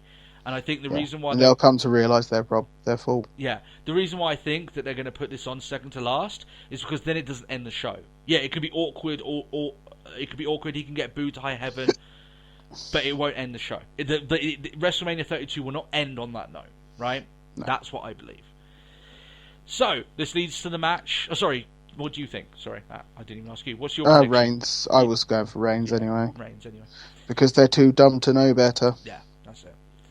So the final match, Shane McMahon, Undertaker, Hell Inside of a Cell. I think there's going to be interferences in this match. I think there's going to be run-ins. I also think this match is going to be off the fucking chain. I think Shane is going to do things to his body that realistically he should not be doing. I think that Undertaker is going to have a great match. I think he's going to revel working with a guy like Shane. I don't think this is going to be a great... it's Hell in a Cell. It's not going to be a great wrestling match, but I think the attraction and the grandeur of it is going to really take hold. I think there's going to be some really good close calls in this match. Yeah. I think Shane will beat The Undertaker. I think he will beat The Undertaker by interference. And I think, Matt, that it won't happen the way that a lot of people think. I think a lot of people are thinking, okay, so who's going to come and help Shane win the match? I actually think that the way to go with this is that you have Triple H interfere, maybe even with Steph and Vince as well. A freshly beaten Triple H who doesn't have a championship, so he's feeling extra vengeful. Not even vengeful, desperate at this point, right? Well, yeah. Can't lose everything in one night. Exactly, right? So he tries to interfere, and inadvertently, Matt, he ends up costing Undertaker the the match. So while he's trying to help Taker, it's one of those things, like CM Punk when he won the title against Cena. Vince and John Laurinaitis were trying to help Cena win that match, right? But in trying to help Cena and Cena being totally against it, and he wants to win it legit, that's what cost him the match. Yeah. That's how I see it going. I think that Vince, Trips, and Stephanie are going to shoot themselves in the foot by trying to help Taker. Taker's going to fight them off because he doesn't want it to end that way, and then Shane beats him through that distraction or through that attack that doesn't go to plan. That's how I see it going. So I like it. Do you think that's how it's going to go, or do you think it's going to... I was thinking Shane, but I like your way of thought. Yeah. I think that's... Plus it saves the... it kind of saves the Undertaker as well. You know what? It's a future match for Taker then, right? Taker then, he's going to feel like, I'm now 22-2 at WrestleMania because you fucked it up for me. Right? If you had left me, if you had stayed the fuck away from my yard, my cell, my WrestleMania, Shane would be in a puddle of his own piss, and I would have beaten him easily. You getting involved is what cost me this match. Yeah. And that way down the line, you can have, like... They've already been building it up that Taker might want to go against Vince down the line. You know, I know Shane might be in control, but Shane might be like, you know what, Taker's pissed. I might just let him. I might give him the chance to take out that frustration. So... Here is a Taker versus Triple H match or something down there. I don't know. Maybe they do something like that. But it opens up avenues. I think it would be really stupid of them to tease change in the WWE. Tease it going into a brand new visionary new direction. And then to be like, ha ha ha, lol, Undertaker wins. So that just doesn't happen. No. I think it would be really weird if they actually tease that. So... That's how the way I think it goes. I think Shane's going to be Taker. I think it's going to be 22-2. So the streak doesn't matter as much, guys. Let's just be honest. Yeah. Now that he's lost that one match, it doesn't matter if he loses more. You know, to a degree. If he starts losing fucking 10 in a row, then clearly there's something wrong there. But him losing. I was going to say, match, there is one thing. You know, it's Mania season. What do you mean? Because Paul Heyman's been going the 1 in 22-1. Yeah. Right. So. And I think a lot of people might say, oh, if you have Shane beat him, then it clearly takes off Lesnar. I don't believe so. I think Lesnar being the one to beat him the first time, I think that's huge. And Lesnar's a beast anyway. Even if you were to take that away from him, people still look at it in the same way. So yeah, that's how I see it going. So you get Shane, who wins at the end of the show. That's how I see it going. That's the end of the show then, guys. I imagine you're saying the same there, Matt. Shane to win, and I've Shane to win, you. but I like your way of That your planning. They shoot themselves in their own. Yeah. All right then, guys. Matt, we've got to do our plugs. We've got to get the hell out of here. We've got a fuck ton of wrestling to watch. We have 2 and maybe a half hours of NXT TakeOver Dallas. We have about 3 hours of Hall of Fame ceremony. We have 6 hours of WrestleMania, although 4 will only be that interested in. 3 hours of Monday Night Raw, and then we've got a little bit of a break, and then we have Lucha Underground for the next week. So. Yeah. We've got a fuck ton of wrestling to watch. Tough grind. And you've got a plane to catch tomorrow. And by the time people listen to this, you may already be in the airport. So that might be interesting there. So, that's true. Be good stuff. All right then, Matt, let's do our plugs. If you guys want to leave any comments and you enjoyed the show, you can leave them in the comment section below. You can also interact with us on our Facebook page, facebook.com/Let's Talk Wrestling Podcast. There is a Twitter handle out there, the fabled Twitter handle, and Matt's going to drop it right now. The fabled Twitter handle of @TalkWrestlePod. Of course it is. And, of course, you can send us any audio questions or private emails to letstalkwrestlingpodcast@gmail.com. All of that is in the description below. And the social media stuff is in the graphics anyway. Which, guys, episode 125 isn't that far away. Matt's going to be over. We're going to be reviewing some new graphics. Every 25th episode, Matt, new graphics. That's very true. Interesting, huh? I will say right now, before people get too interested, I might not change the audio because that's more of a 50 episode thing, and I really like our intro as we have right now. So, and in terms of the audio quality, like I said, we've got measures in place that will get sorted out as time goes on. In fact, the recordings for WrestleMania stuff will be a bit easier because we're recording off of the same setup while we're over here. It makes it so much easier in terms of audio levels to do it when we're on using the same system. Skype is not very good in terms of trying to figure out how to monitor. Figure shit out. Yeah, it doesn't really work that way, right? So that's part of the problem there. But apart from that, guys, it has been a hell of a lot of fun doing this episode. I hope you guys enjoyed WrestleMania. I hope you enjoyed Dallas. And you know what? We'll catch you all next time. We'll catch you soon. Alright then, guys. Bye-bye. Bye.